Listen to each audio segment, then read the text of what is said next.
We are recording. Okay, so we are recording, and we'll be posting this. Dr. Samtani will be putting it on his YouTube page, and for the AREC, and we'll send that back out to everybody.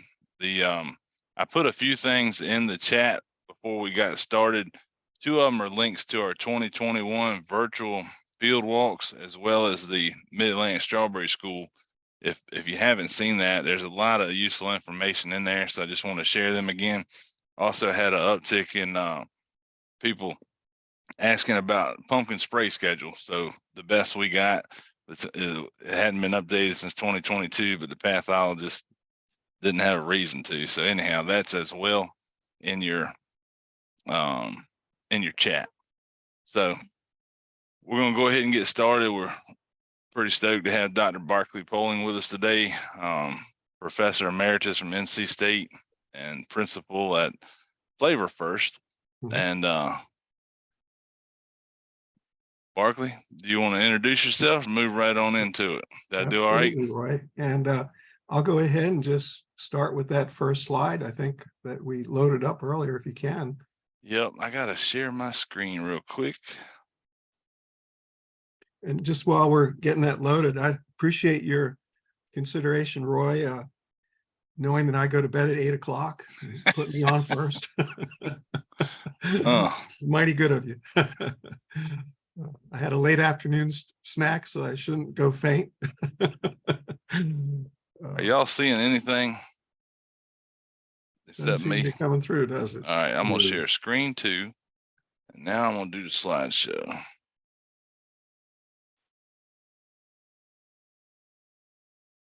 Did that work? No. Not seeing it. You already have it open. You have it open on your toolbar, Roy. Well, as soon as I open the thing, I think it's happening, Roy. It's coming now. All right, there you go. Let's do it. How's that? That's great. How are you guys? Good? Yeah.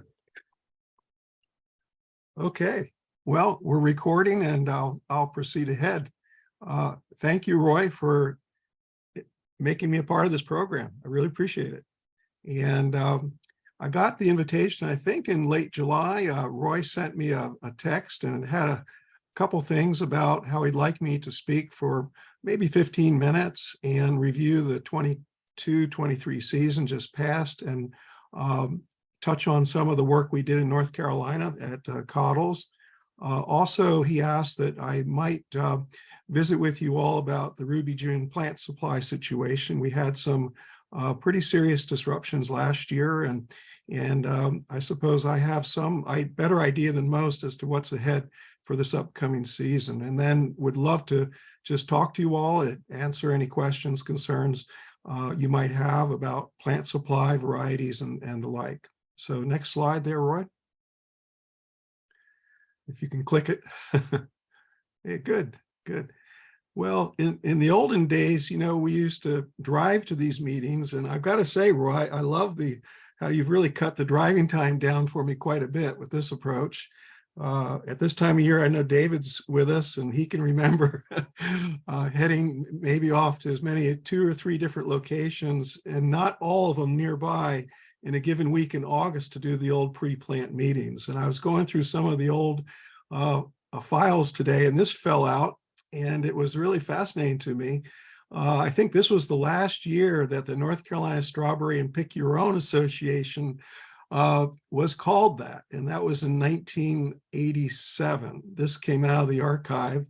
Roy, I don't even know if you were born in 87, were you? So we're just kind of reminiscing there a little bit. But back to the past season. That's right. Next one, Roy. That next slide would be perfect. Perfect. Thank you. Actually, I got to go through 2 strawberry seasons this past year. The first was down in Florida, and we have trials down there, breeding selections from the Good Farms breeding program. For those of you who don't know, the Lassen Canyon Strawberry Breeding Program was purchased last year, and it was made official this past March, the agreement. And they're now owned by this company in San Diego called Good Farms. They supply a lot of strawberries out of California to Costco's and also out of Mexico and Baja area. And but for as far as I'm concerned and you're concerned, we're still dealing with the same breeding team that was the former Lassen team of Jim Bagdasarian and his assistant Travis. The next slide. Thank you. So this was exciting. I was I became acquainted this past winter in the Florida trial with a new University of Florida, relatively new variety called Medallion. And it is absolutely gorgeous. It's just classic shape, color. It yields well. I think the Florida growers are going to be moving into this one in a big way. And we had it in our research plots, which you see on the lower left. You also see some areas where the plots have sort of gone bye-bye. The plants have melted down due to some disease, perhaps. And that's what we do with these breeding trials. We try to find selections that have not only good fruiting characteristics and good plant characteristics, but can withstand the local disease pressures and weather. That's my harvest team there. Erica Navarro is the lady that leads that group, and they're all affiliated with a company called BBI, or Berry Boss Incorporated in Dover. And we're hoping to resume that trial here this next year, which begins in less than 60 days. In the lower right, you just see one of our selections. We were there on January 30th this year, and we were fascinated to see some of the really interesting selections beginning just then to throw new flowers and fruit. And all this came on in March this year. And that was a very good time to have berries out of Florida this year. If you may remember, California came up with a weather system that was unimaginable, and it rained and rained and rained all through most of the spring. And it did make for some better prices here in the East, and also gave Florida growers an opportunity to stretch their season into a very profitable March. The next slide. As I mentioned, this Medallion's a newcomer as far as name varieties. And then you may have seen in the stores, I see it in Fresh Market here in Waynesburg, Virginia, where I live. I see these white strawberries or pine berries, and they are pretty pricey in the store. I generally don't buy a clamshell of these, particularly when I can get them free down in my plots. But one of these days, we're hopeful we might have some of these in our portfolio to offer growers. I think they do create a lot of excitement. It's a real novelty. Next one there. Some of you know Jim Bagdasarian. He's the fellow there holding a Ruby June berry. This was taken at the Rudd Farm way back. This was about, this shot was taken almost 10 years ago. And of course, this is the variety that we identified as having some real promise in this region, though the Californians didn't seem to want to do much with it. We gave it a home, the Ruby June. Next one, please. Just to show you one of the selections out of the trial in Florida this year, we generally go through about 100 different new, what they call advanced selections each season at our locations where we do this work. And we work it down usually to no more than 2 or 3 that we want to bring back for further retesting. It's a long haul, though. Even when you make a selection come back for a second year, we've got to seed under what are surely going to be very different growing conditions. No 2 seasons are ever the same, that I do know. And it's good to see it tested under really 3 or 4 seasons before you really start talking about it a whole lot. Next one. So closer to home here, I wish it was actually a little closer to Waynesburg. This is Faison, North Carolina. That's a shot of the Cottle Farms, and the location right there in that field you see on the left of the slide is where we've had our research trials for the last 8 seasons. And we planted October 20th last fall. And we planted quite a few plots. We had 236 of those plots. Those bags you see are the new selections from the breeders. They FedEx them in usually the night before we plant even, and have us biting our teeth or not sure they're going to make it in time, but it seems to come together okay. And this particular day was ideal as we had some rainfall during planting, as you can see those water droplets. What those men are planting in the field there are plants coming right out of these advanced selection bags. There's usually 20 to a bag, and you see those little plants, those cutoffs appropriately named. They don't have the leaf tops, and you can see them standing up where they've planted them in the first half of the field. Next slide, Roy. So we bit off a lot last year. It was a lot of trips for me down there to Cottles from Williamsburg. It's about a 3.5-hour trek, and that's on a good day each way. And I usually do it all in one day. But we're going to probably scale it back this year. We feel like there's some other things we've got to start rebalancing the program to do more work on the plant supply situation, quite honestly. And I'm not getting any younger, and I think the change up will probably be good for me to reduce the amount of involvement I have directly in the advanced selection trial program. Next one. So this was April 25th. And you see a lot of cars, mostly trucks, of course, there in the background. This was an aerial shot taken by a fellow named Mario, and he had his little drone up there above us. And you can see, even as of April 25th, if you look carefully at our research plots, we already nixed about 1/3 of these selections. And a lot of these selections come in, and we know instantly it's a no-go when they have pinkish or orange berries. Now, oddly enough, there are some countries in the world where they like orange berries. And I just learned this yesterday from a discussion with a Canadian that in the Netherlands, they prefer an orange colored berry, but we do not. We don't think we have a market for that. And we're not interested in you or us wasting a lot of time on things that aren't going to fly. Next slide. So that day that we took that photograph of the aerial photograph was the most perfect day in the whole season. It actually was it was the fourth harvest. And in that window, we went into a window when we had almost no rain for 1 week and very little for the next. But that was it as far as being spared rainfall effects. And we had close to 9 inches of rain from start to finish this year. And this was the highest rainfall we've had really in the last 4 years. 2020, we had a lot of rain events with almost every harvest as well. Next slide. So with that, you get rain damage, as you see here on the left. And it's remarkable the different types of forms you can get of rain damage. But the problem is all of it, whether it's got a cross on it or it's smushy looking or whatever, it's not marketable. And what this young lady is doing at the harvest table is removing out the good fruit. Excuse me, she's taking out the coalberries first. We weigh those and record that weight on a sheet such as you see there right by her yellow bin. And then, of course, we record the market weights. We do a berry size by weighing 25 berries out of each of those yellow bins. And we take that weight, divide it by 25, and get an average berry size. Next slide. This we saw a lot of this year, particularly in Camarosa. We had probably more misshapen berries than I can remember in quite some time. And I saw it coming, and it was worrying the heck out of me.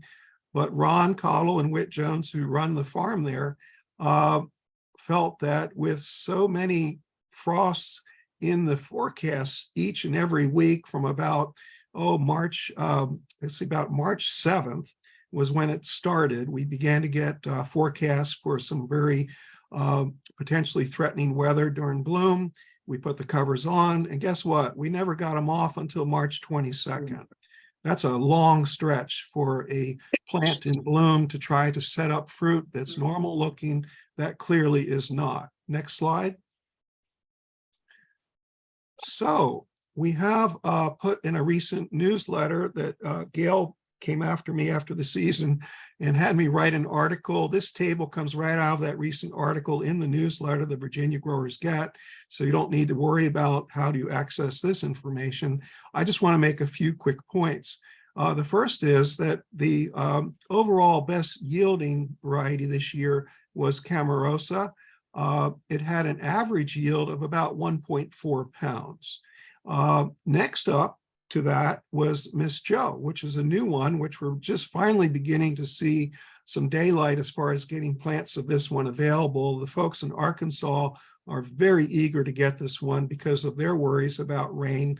And ironically, this year we got the rain and they didn't. Last year they had some floods out there and they were really, really impressed with the Miss Joe variety. One grower had a very substantial planting of it, and he shipped into Walmart, and he kept shipping into Walmart even during a rainy patch of weather.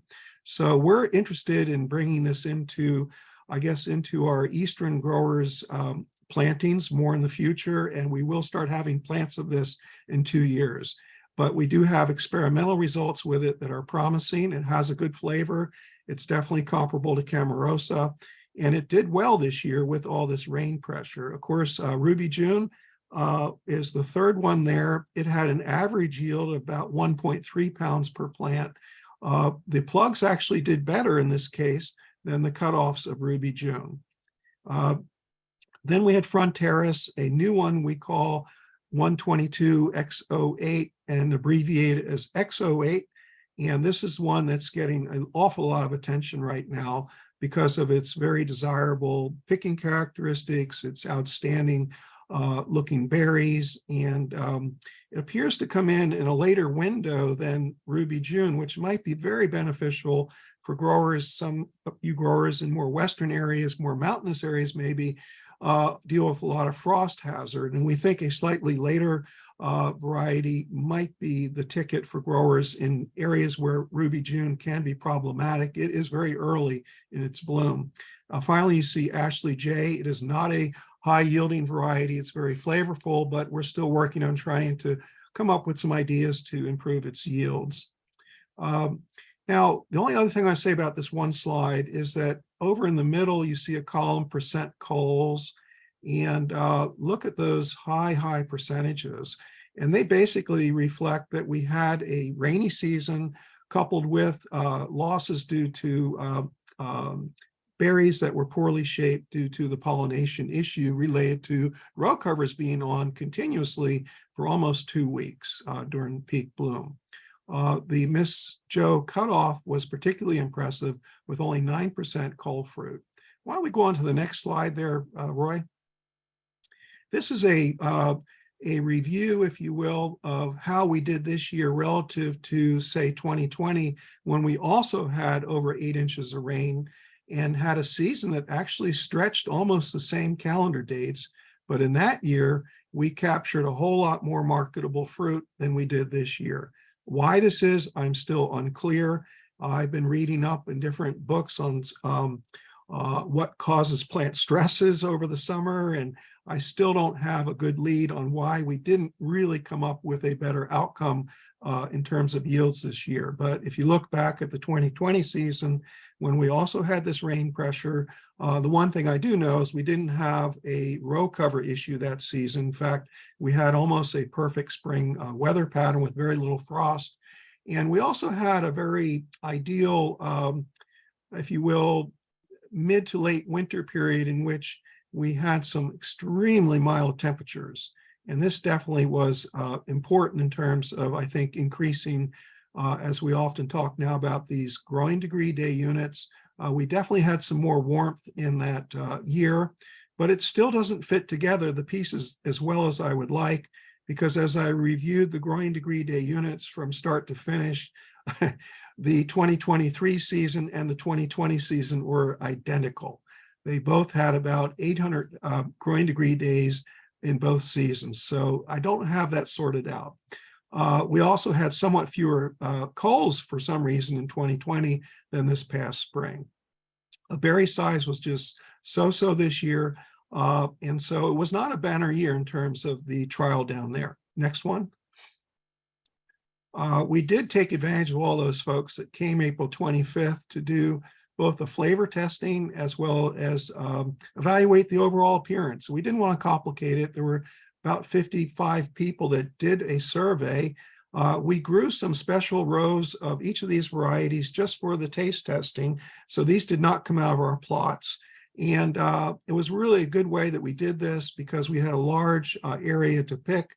We even demonstrated for the growers how easy it is to pick that 122 X08, which is just marvelous to see how quickly you can fill up a bucket with that variety. You'll notice the flavor leader again was Ashley J, really by quite a bit. This is a scale of 4 being excellent, 3 being good, 2 being fair, and 1 being poor. And when you get below, really, when you get much below the 2.8 there that you see for the X08 and Camarosa, then there needs to be a little concern about maybe the flavor. What brought up the tail end of this was Fronteras, and that's no surprise. It does not get the kind of flavor that we get out of these other ones. And here was an interesting finding. The X08 was judged to be the best in appearance, followed by Ashley J, Ruby June doing a 3, Camarosa 3, Fronteras can be very attractive, and then finally Miss Joe. Next slide. Okay, Roy, here we are. The big concern that you texted me about is plant supply, and I thought we would just touch on that for another minute or two, and then talk about or discuss any of your questions about what I've just mentioned here, and I'd be happy to answer anything you might have about the testing program, plant supply, and et cetera. But anyway, we have been running out of plants. It's not just the plug plants, but there's a critically short supply of cutoffs as well. And just to give you a little background, what happened last year, we did not anticipate, frankly, the demand for Ruby June. And even though the PEI producer, West Tech, who's Nora Durgan, is our largest supplier of tips, as well as a large quantity of cutoffs now, is being grown up in Prince Edward Island. As much as she reduced her plantings of Chandler, Camarosa, and Sweet Charlie, she didn't reduce them enough. And so the quantity of Ruby June available last year was critically support, frankly, the whole season. And it led to some real issues with really fierce delays in deliveries. I remember being at Greg Gordon's one day in early October when he was still getting shipments of tips in to plug at that juncture. It was getting late now, and he actually had to go back into his greenhouses to root those tips and make some plugs into the month of October. And yes, it was not uncommon that last year growers were planting into early November, which was a real problem. Obviously, that's way past the ideal planting window. Next slide. So it continues, though, this year to be a supply side issue. One very important thing that has changed that I think is going to be beneficial to everyone is the supply has been better, I think, assessed in terms of what's available this year in terms of total numbers. Yes, even with increases, substantial increases in plantings, both in California and in Prince Edward Island, we already saw a supply issue emerging by early June in Prince Edward Island. And Lassen Canyon, who grows cutoffs, actually asked growers this year if they wanted Ruby June plants to place the order with a deposit as early as mid-March, which is sort of unheard of in this part of the world, but that's how they do business now. But with the tips and plug situation, it's really been since early June, excuse me, that different plug suppliers all over the East Coast and in Canada have been telling their distributors, or if they're selling direct themselves, that we're unable to furnish this variety. And that seems to be the case once again. And it is boosting sales of other varieties for sure, so that the nurseries aren't left with anything that will be unsold. That seems clear. And I think overall in the background, if you really step back and look at the bigger picture happening here, I think we're actually seeing an increasing demand for strawberries in general. And those of you who have worked with the Ruby June variety, and particularly your customers who apparently like the flavor a lot, are finding that this is a good variety for a local market, and people seem very satisfied with it. It can really build up repeat sales, and we're just in a good time frame, I think, for strawberry growers in general. We probably, though we didn't have the plants of this that we wanted this year, or the total yields that we would have liked, I think it was somewhat offset by a good, strong demand that went the whole season long. In fact, there were times when we sort of ran out of Ruby Junes, and I think I heard through the grapevine that Roy calls Ruby a lazy variety. And that's really a good term, Roy, because it has what they call in Florida a gap. It can really start out well and has a good early production, but right about the time you begin to approach early May and the Mother's Day holiday, it does get a bit lazy. So that's why we're very, very interested in this X08 variety, because it comes in almost dovetails with Ruby June when Ruby June gets a little bit lazy. So next slide. Now, when we ran into the late rooting and plugging of Ruby June last year, and frankly, it wasn't just Ruby June, it was other varieties, including Chandler and Camarosa. Everything ran late last year for a number of different reasons. I've mentioned the supply issue. That was just simply not enough material of Ruby June available was one thing, but there was a unfortunate hurricane that hit Prince Edward Island last summer. In fact, I think it was in late July, and they had about almost a 2-week struggle getting back up to speed. There was also a labor shortage part of the year last year. Now, labor, we're much better on this year. That's been working out. The new shipments have been coming, though the Ruby June has been delayed. They are now coming into the States, and we're seeing, I think, a good flow of plant material. So I think we're on a good schedule right now, and I don't foresee the very late situations that we had last year. And furthermore, I think growers are much clearer this year about what is coming their way, and there won't be these last-minute phone calls such as we experienced last season. And you're ready to go with your labor to plant, and you get this phone call that we're not quite ready with your plugs, they need a little more time.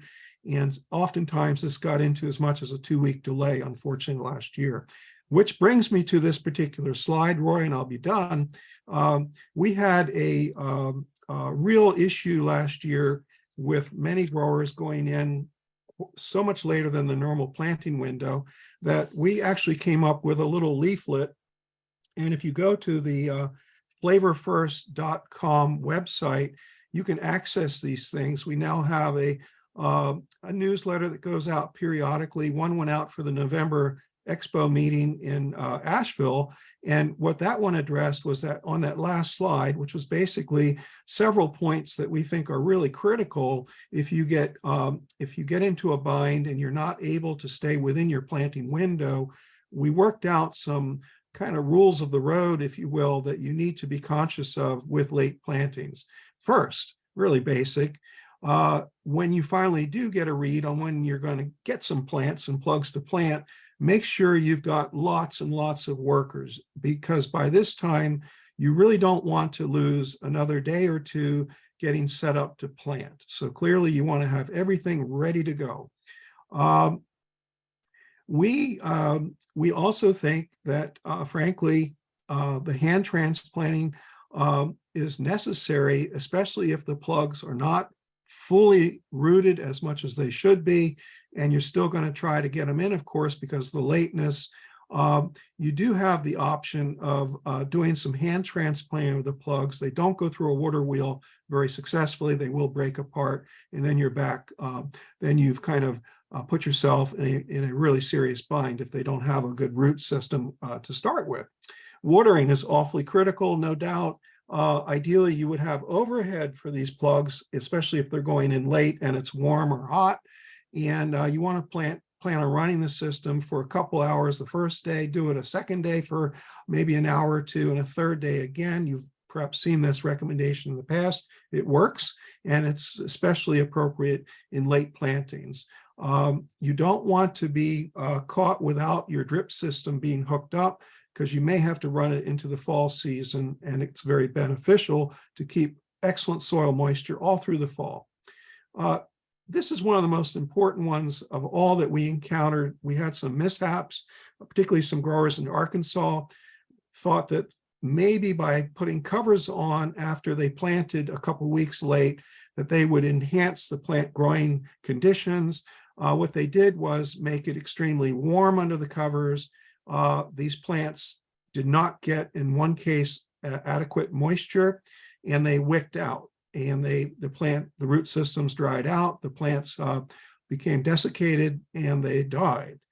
And so we know for a fact, and especially from a rooting perspective, that strawberry plants do not ever want to be in a hot to warm environment immediately after transplanting. It's totally counterproductive. In fact, these row covers are a shade cover. And what you're doing is actually taking away what the plant needs most at that time of year is sunshine. Why do you think all plugging today is done outdoors?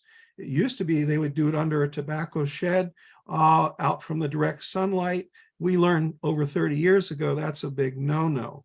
Strawberries root best as plugs in full sunlight. They also root best in your field in full sunlight. Our rule is never, ever put a row cover on for at least 9 or 10 days, no matter how late you think you are, and preferably you should wait 2 weeks. And finally, we had pressure on us last year, not just plug people, but cutoff growers got plants late as well.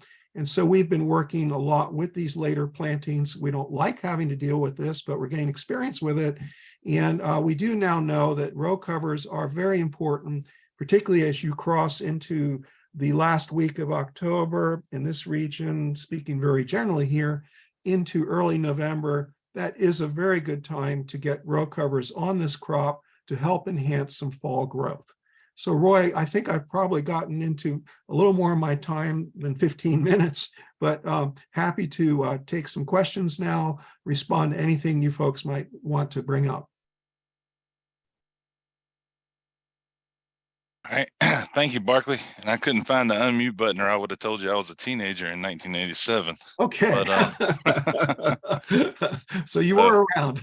Yes, sir. Yes, Yeah. sir. Yeah. So, yeah, do we have any questions? You're welcome to unmute, and I'll call on you if I see Hey, it. Barclay. Yes. Bill Stacy. Oh, Have you hey, seen Bill. any difference between, we run 1.5 ounce covers all winter long. Are those too heavy to put Yes. in to Yes. enhance growth? They are definitely too heavy. And I know that from some trials. Okay. And it's a very, very clear to me after about 3 years of doing this work that that is not the cover for overwintering.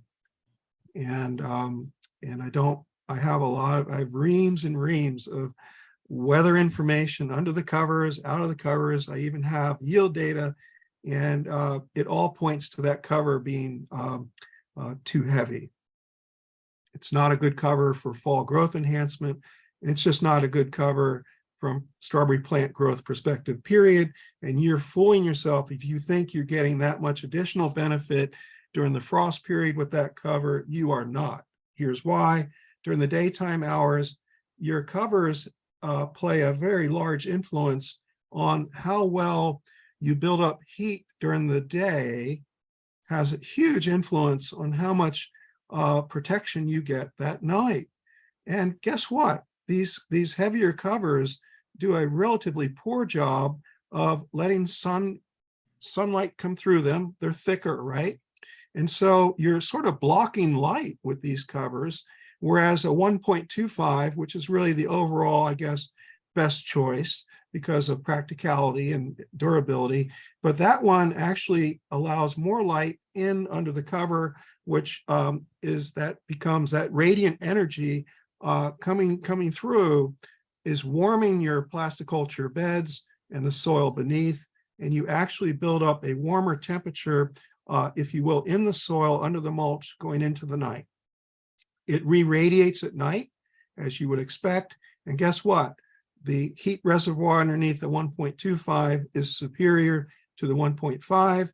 And in most instances, you can actually see a degree or two difference during frost episodes. That is the 1.25 being superior to that 1.5. So that's a very interesting thing. And it's a great question. This Frank, might be, oh, David, go ahead, David. Roy, I don't know if this is a question for you. Is it for you and or Barclay? But I had a grower from Virginia tell me this week that he was trying to order plants and he couldn't find any variety available whatsoever, not just Ruby June. Is that true, or did I misunderstand him? I haven't, I know what happened. Mario called me from Cottles. I just got home from a visit to New England, barely got out of the car, and he wanted to know, he said, Barclay, do you have a picture of that hand tool that you use for cutoff planting?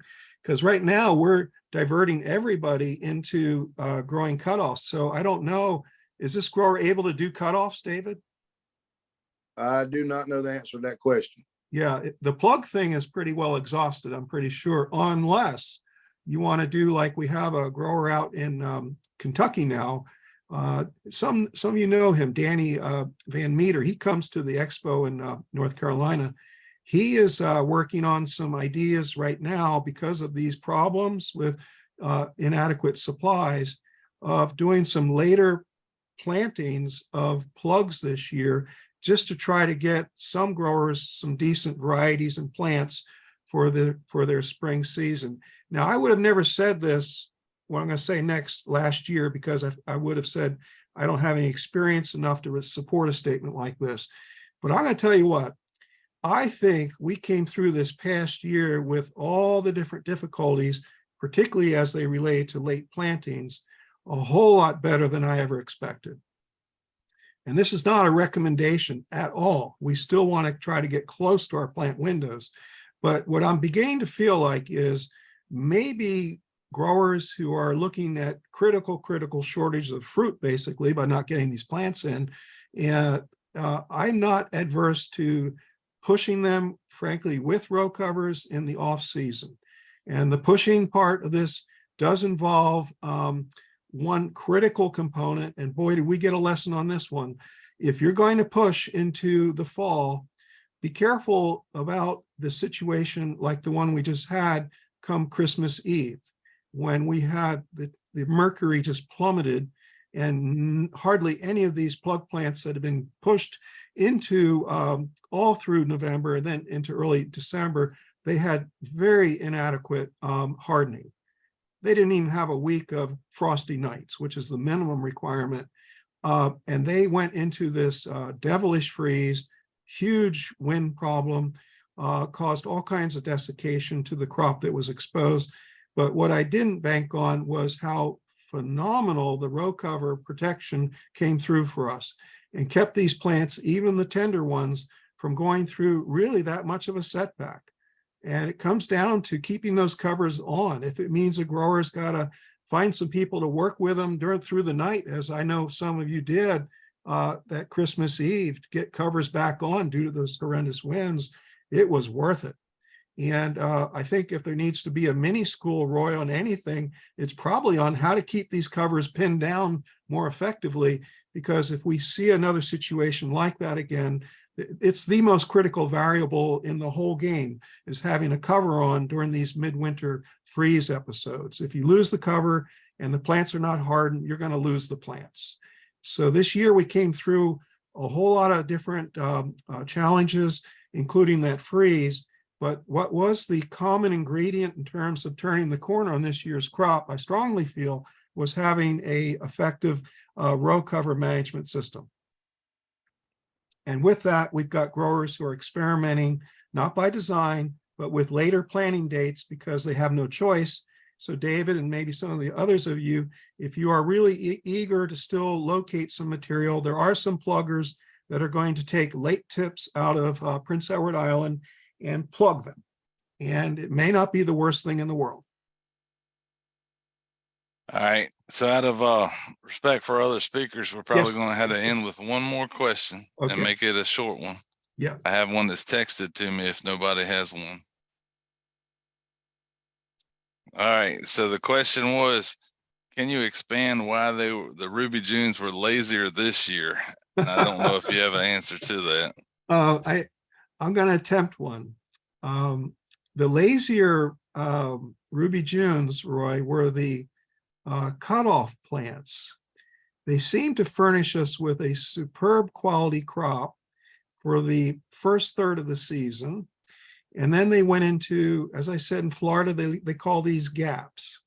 And it definitely went into a gap. I mean, many more people were coming in for berries, and a lot of them were being sent away empty-handed. Really, right in your area, I think it started to be a critical problem, if I'm not mistaken. Well, just stop you real quick. Yeah. This grower had a timely planted plug, and Okay. it was fairly north in Well, Virginia. that's what I'm getting to, the plug All thing. What I've noticed is that the plugs don't do this lazy thing as much. And that's kind of interesting, because if you have, and very few growers I know are set up to do this, but ideally I would actually have a mixture of plant types to circumvent this problem. It seems the plugs are steadier in terms of the early fruiting. We have data on this from the trial in North Carolina this year, where we ran Ruby June plugs against cutoffs, and the April 25th field day in Faison, you could actually see the Ruby June plugs were stellar. And at that point, the cutoffs were kind of just running out of gas.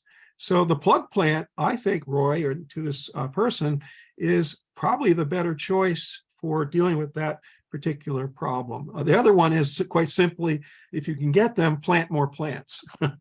Right. Okay, thank you. All right. Sorry Well, for that extra little bit of time, and I'm looking forward to the rest of the program.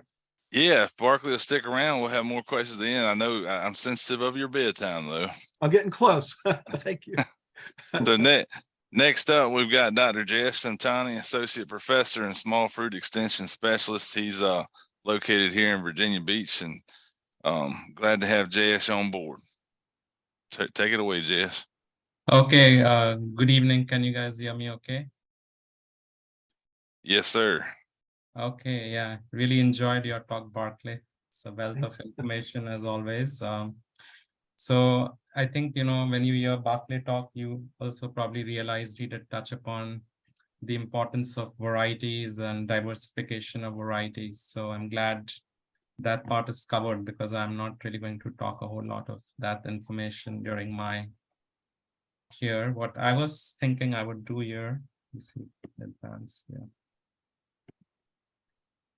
This is just to remind some pointers about strawberry production, and a lot of the growers in the room I see are experienced growers, so they may not necessarily need it, but it's always good to remind folks what to be thinking about this time of the year. And then I will talk about my ongoing research. We have one season of data which I will present, and then also share some resources for you guys that you can keep in mind as you progress into the growing season.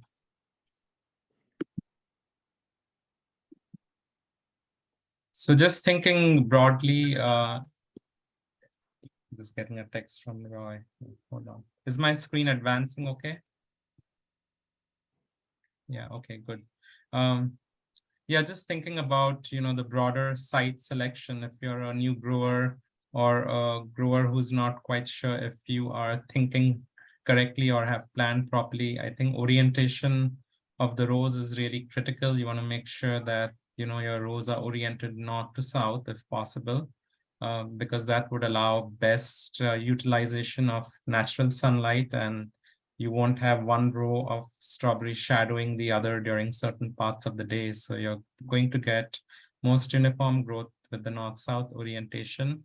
The wildlife pressure seems to be a constant at some sites. And I think if you recognize that, or if you are aware of what challenges you may have with wildlife, you can sort of take precautionary measures. And one of the resources that I've really started referring to is this Southeast Regional IPM guide for strawberry.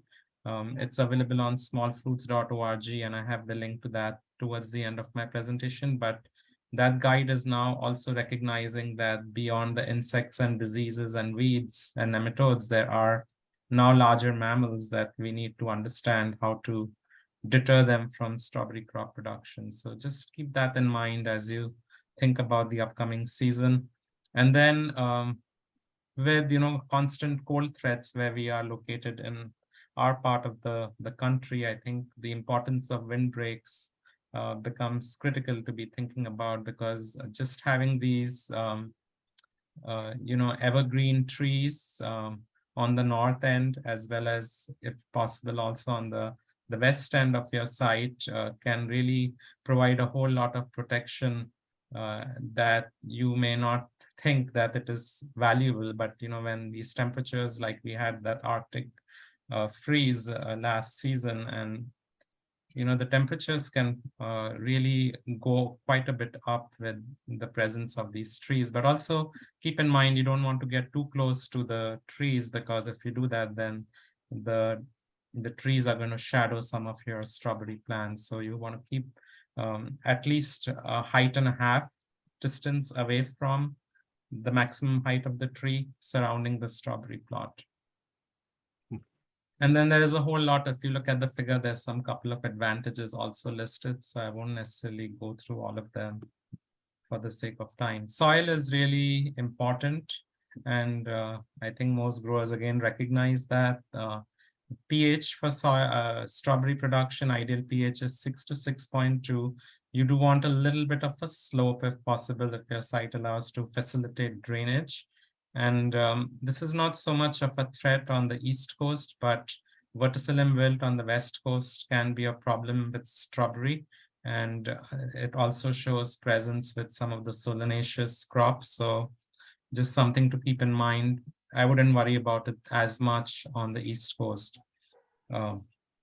Soil test is something Extension recommends, and I know most of the times we run out of time trying to transition the crop from one season to the other. But if you've had a chance to collect the soil test, like watch the results, see what's out there in the soil. And I usually like to follow the recommendations of Extension when it comes to applying nitrogen, phosphorus, and potassium for your pre-plant production. But usually a ratio of 1 to 2 for nitrogen and potassium works really good. And as I'm talking to some soil scientists, they also say maybe if the phosphorus also turns out to be very high, you could benefit from a slightly lower amount of phosphorus than the recommended amount shown on the slide. So if your phosphorus is very high in the soil, then if you're still concerned about the plant not getting as much available phosphorus, you could think about 30 pounds to an acre for phosphorus application. We do have a whole gamut of pre-plant fumigant that are available. And the fumigant that's most popular and has worked for the mid-Atlantic and the South Atlantic region is the Picklor 60. I know that not this past year, but the year before, Pick 80 was used by quite a few growers because they didn't have as much of the chloropicrin available at that time. So the Pick 60 really does a fairly good job with taking care of nematodes, controlling diseases. And although 1,3-D or chloropicrin by themselves individually will not give you a whole lot of weed control, when the two are combined, they do provide some level of weed control in addition to taking care of the nematodes and the disease. So that's really turned out to be a good tool for the growers in our region. Shallow beds can be problematic. Sometimes vegetable growers don't want to spend money on strawberry bedders, or they think that they can achieve with one bedder, they could get away by planting also strawberries. But just from my own experience, because I could not get the big bedder inside the high tunnel, I did a high tunnel study where I was comparing inside the high tunnel and open field crop production. I learned, just by watching that the shallow beds, as you can see in the photo, flooding can occur after heavy incidents of rainfall, and that can really promote crown rot and root rot. And when it comes to fruiting season, I also saw some of the fruits were in the water, so that's not really favorable for keeping the disease and insects down, and nor is it favorable from the food safety standpoint. So just FYI, I mean, just invest in the right equipment, and it will pay off if you're serious about strawberry production. Annual ryegrass is recommended, but also we have tried perennial ryegrass. It's more expensive than the annual grass, but it is less vigorous, so it takes a little bit of time to get established. But if you are concerned about frequent mowing, if labor is a challenge, perennial ryegrass could be an option. Just remember to seed that ryegrass before you punch the holes.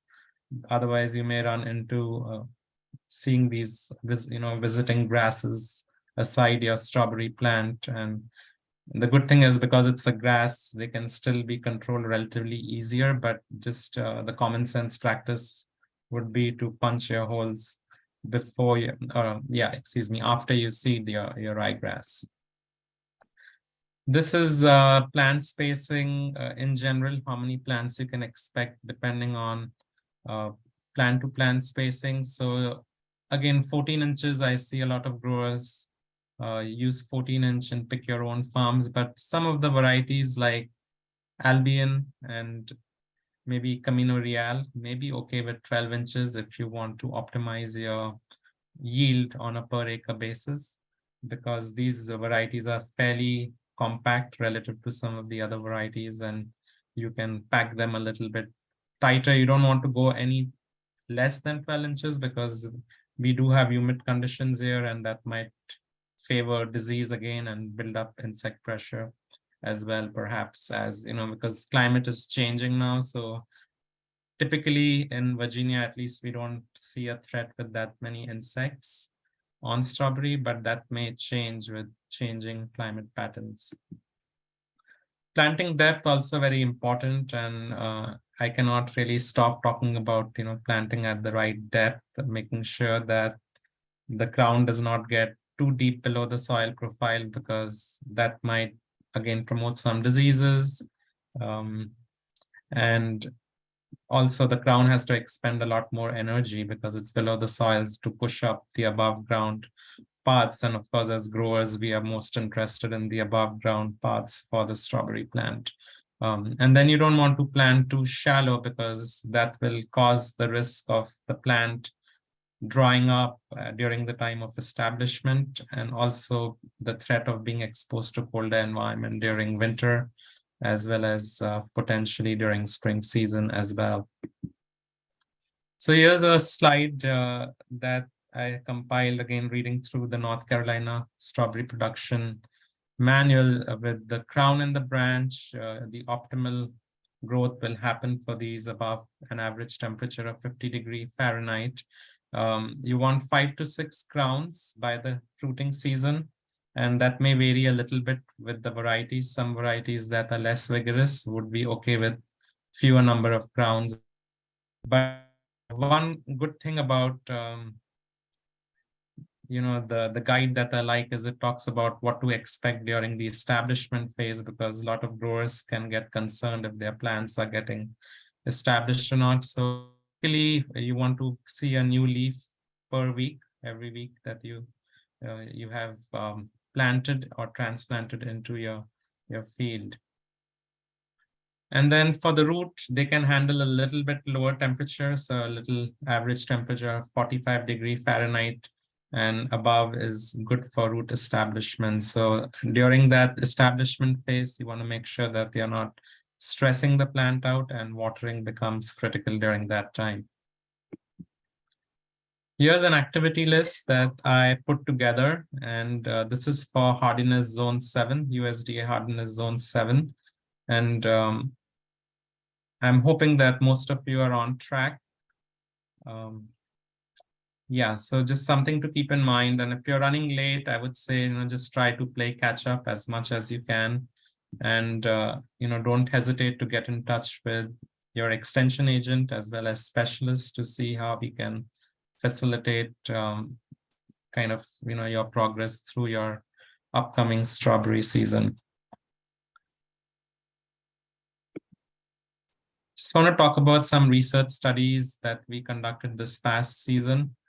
The first study that we conducted was on pre-plant fumigation and bacterial endophytes and biostimulants. So one of the things I want to talk about briefly is, the kind of products that we use. There's been an increased interest in using biostimulants. And if you've not heard the term, what it is it's a product that is applied in a small amount, but with the expectation that it will result in a big increment in your yield or might help improve disease control or pest control in the field. So they're relatively supposed to be inexpensive for the most part, needed in small amounts, but with the hope that it would, cause substantial increase in yield.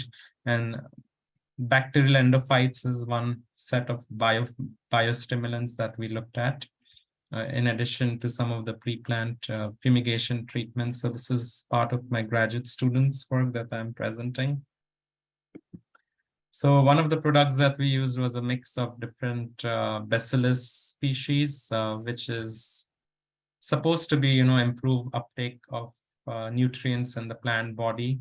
And when, nutrient uptake is increased, then you can expect the plant to be a lot healthier, a lot happier, and more robust out in the field.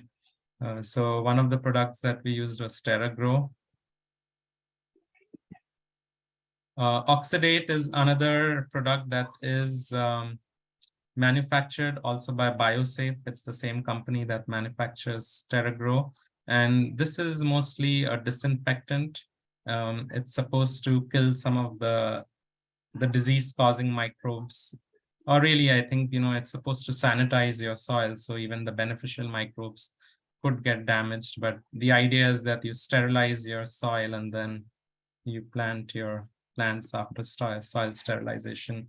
So this is Easy Grow was the product that we used in the second study. So one study had a combination of pre-plant treatments with bacterial endophytes, and then the other study was the biostimulant alone. So Easy Grow was the biostimulant alone, and it was completely solubilized vegetable protein. So it's got quite a bit of nitrogen to it. And these are the objectives of the two study. We wanted to look at the effects of ASD, anaerobic soil disinfestation, and compare it with control and Piclor 60, but also in addition to the bacterial endophytes, and look at disease susceptibility, crop yield, and fruit quality parameters. For the biostimulant study, we also looked at the effect of different biostimulants on aminosalmon, Easy Grow, and TerraGrow liquid on crop yield and fruit quality parameters. I just want to run through the methodology. So for some of these products, they were applied several times during the growing season.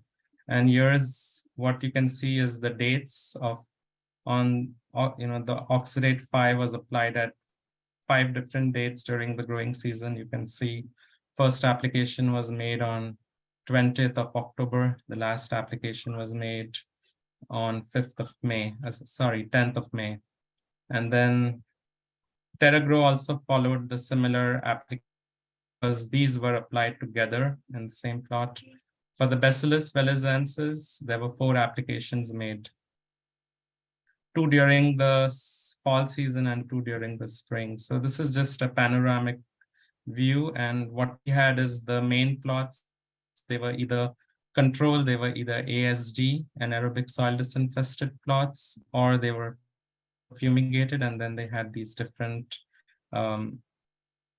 biostimulant products in there. Just want to show results, and what we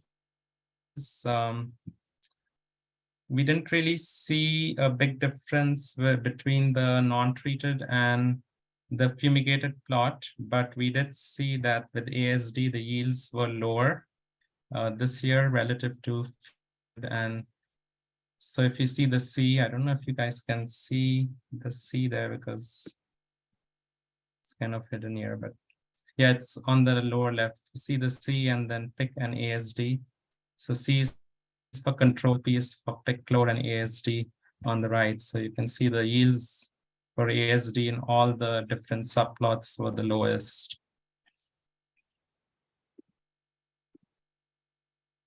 Interestingly, what we found is ASD treatments had lower disease. So even though yields were lower, the disease incidence was also lower, and we focused on anthracnose, fruit rot for this particular study. But then as we were counting our, as we were noticing diseases, we also separated out for botrytis. And what we found is in the endophytes, bacterial endophytes, like for example, BV is Bacillus velizenth, is the terragro, which is a mixture of different Bacillus species. They also had lower incidences of diseases. So it seems to me that based on this one season data, it was helping in reducing the disease incidence, but not necessarily increasing the yield. Same thing we found with botrytis, where here in case of botrytis, really the bacterial endophytes didn't play a role, but ASD had lower incidences of botrytis relative to pick, chlor, and control. And this is just other diseases. So beyond botrytis and anthracnose, fruit rot, if there were other diseases or disease looking in the fruit, they were categorized in this category, and we saw ASD reducing relative to the other two pre-planned treatments. Insect and disease damage was also in control. This, insect and bird, and then it was a little bit higher with pick, chlor, and we don't really know what be for lower incidences with ASD and control, as as far as insect presence is concerned. Count was lower for fumigated and ASD relative to the control, and this is weeds that we found. Fruit firmness of ASD more firmer relative to fumigated and controlled plots. So even though it seems to lower, there might be some advantages of ASD. Reduce disease incidences. And then also the sugar content was the low fumigated pick 60 plots relative to ASD and control, non-treated control. It's a slide on the fruit juice pH. So the pH, I don't know if this really tells us much, but we need to be looking at the sugar to acid ratio, but just to give you guys an idea, the pH was on the lower side with ASD bacterial endophytes. Just want to move on to the next study. For the other study, we had TerraGrow liquid, we had Easy Grow, and amino salmon. As you can think about amino salmon, it is a, the name itself might suggest it's a fish-based protein. That's kind of what it was. It's pre-plant applied. And in this particular study, we used Ruby June. The first study was focused on Chandler. And I can tell you that first study, the plant material came to nursery, and with Ruby June, because we were running so late in the season, these ones came from a reputable nursery and see drastic really differences, because in that first study with Chandler, we did not spray a single fungicide throughout the growing season. All of that was without fungicides. And the data, that you see is without fungicide application for the whole. For this particular study, because the plants came in a little bit weaker, and we could see some leaf spots pertain to anthracnose.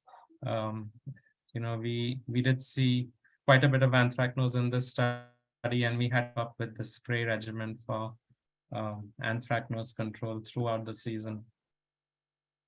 So again, depending on the product, they were applied at various times through the growing season.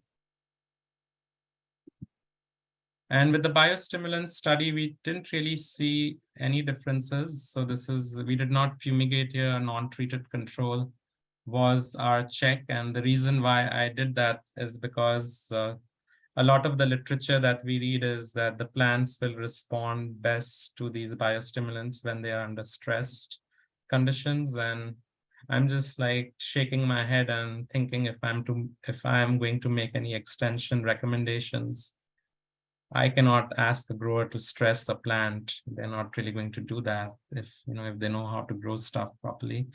But so my only way to maybe stress the plant out was to have a non-treated check there, if at all, if that would make a difference. That was my check. The whole lot of differences with these biostimulant products. Again, with total soluble content, some of them improved the sugar content, some did not. So it just depended on the aminosalmon had higher levels of sugar, as well as Easy Grow had high levels of sugar, but the TerraGrow liquid had same levels of sugar in the fruit relative to non-treated control. And the pH also was not significantly different. So I'll not go into detail here. We may be running out of time, but here are some resources. And again, these will be posted. So I would really encourage you guys to take some time, to look at the IPM guide by smallfruits.org, and the small fruit topic page. I've put together resources from different parts of or different universities and different researchers, so you can access those. And finally, I would like to thank my lab, without whose assistance I could not really facilitate all of this research that I'm presenting. So that's my last slide. And I don't know, Roy, do we have time for questions, or you want to move on? Yeah, if you're cool to stay till the end, Jayesh, I'd like to push questions to the end. Yeah, that's fine. I may shut my video and then come back on later. Okay. Yeah. Well, sounds good. Appreciate it, Dr. Samtani. Yeah. And we're gonna go ahead and move right into Dr. Lorena Lopez. Are you able to share your screen, Lorena? Okay, well, while she's getting her screen shared, I'll tell you a little bit about her. And also want to thank Mike Parrish. He's my counterpart in Dinwiddie. He's helping record this thing, let people in, and make sure I don't have a big screw up tonight. So Lorraine is a postdoctoral associate with Virginia Tech, and she's with the she works with vegetable and fruit entomology, and she's currently located at the Eastern Shore, ARAC. So I'll turn it over to you, Lorena. Hi, Roy. Thank you for the introduction. And hi, everyone. Can you see my screen well, or it's at the It's the preview? presenter mode right now. I mean, Okay, the preview. Yeah. Let me just switch it real quick. While she's doing that, I put something in the chat asking y'all to identify yourself and where you're from, since I'm not going to have time to go around the room tonight. But I'd always like to know. Now it's perfect, Lorena. Great. So are we ready to start, or do you want to wait? I want you to roll on. Okay. So thank you, everyone, for being here. I know it's late. Probably everyone's tired. So I'm going to try and go through all this important information as fast as I can. So Today, I'm basically going to talk to you about pest management of the pests that you should be more worried about during your during the fall mostly. So this is just a list of all the pests that you can find in strawberries in Virginia, but I don't have enough time to talk to you about all of them. I'm going to talk about the most important ones for the fall and early spring, and these are, of course, mites and aphids. And at the end, I'm going to talk to you about pesticidal tools and some other alternative control tactics that you could use to mitigate any infestations that you have on your strawberries. So I'm going to start with two-spotted spider mites, just because these are the ones that you can encounter as soon as you plant your strawberries in the field, unfortunately. As you see, can you see my mouse going through the slides? Yes, okay, cool. So as you see here on the bottom, they can be found throughout the entire season of the strawberries here in Virginia. And this is because they're very resilient, they're very small, they overwinter, and they like dry conditions which you can find in the fall and sometimes through the winter. They reproduce really fast, but especially you can find them in the fall because you put sometimes you just need to put row covers to protect your strawberries, right? So that's when the strawberries are more susceptible to be attacked by spider mites in the fall. So how can you know if you have them?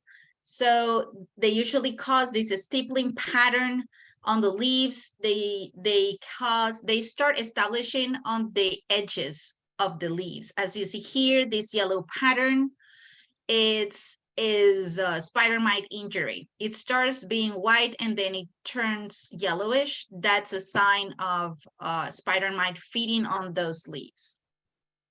So usually when you have them on the fall, you can find them because the plants are very small. You can find it on any leaves on your small plants.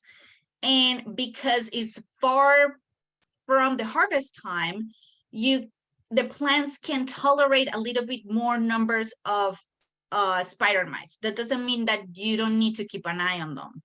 So usually if you have more than 60 mites per leaf, that's when you should be applying this. And there are many miticide products available to control spider mites, and I'm going to tell you which one you will be more useful during the fall, because it doesn't hurt to apply at least one miticide during the fall before you put the covers. Not just to apply it, because if you not going to put the covers on, you're probably not going to have issues with the spider mites. It's just that microclimate that you create under the covers that it's going to promote the reproduction of these spider mites. So the other thing is that many growers usually don't have to deal with the spider mites, because even though they have them there, they don't have it on enough numbers to apply any miticide, and that's totally fine. As I mentioned, if you don't have a lot or more than the threshold on your field, you should be fine having spider mites in the fall. Just make sure to keep this threshold in mind and make sure to keep an eye on the spider mites before you put the row covers. The other issue that you may encounter together with two-spotted spider mites is aphids. It's the same thing. Aphids are usually not a big deal in strawberries that you actually need to apply insecticides for them, but you can find them sometimes, and there's no one aphid species that you can find on your strawberries. There is a aphid complex. There are many aphid species that can jump on your plants.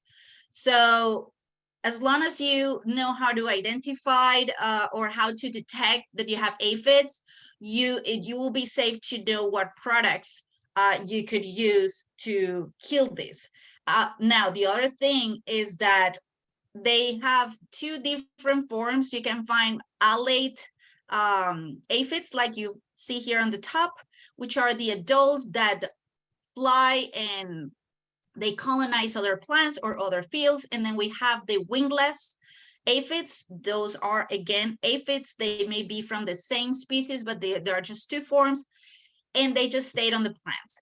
They usually, you find these early spring, but again, if you put row covers because you need them, that's fine, but sometimes you can find them under the row covers. Why is it important to keep an eye on them? Because if you create that microclimate, that humid and really warm microclimate under the covers, they're going to reproduce there if you have a few of them, and they can create a problem if around 30% of your plants have them. It's when you're supposed to apply insecticides.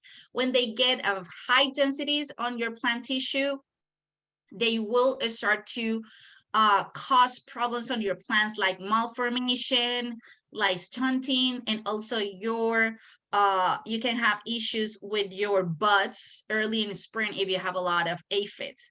Also, when you have this much of aphids, they secrete a sugary secretion that is going to cover your leaves, and it can promote pseudomole.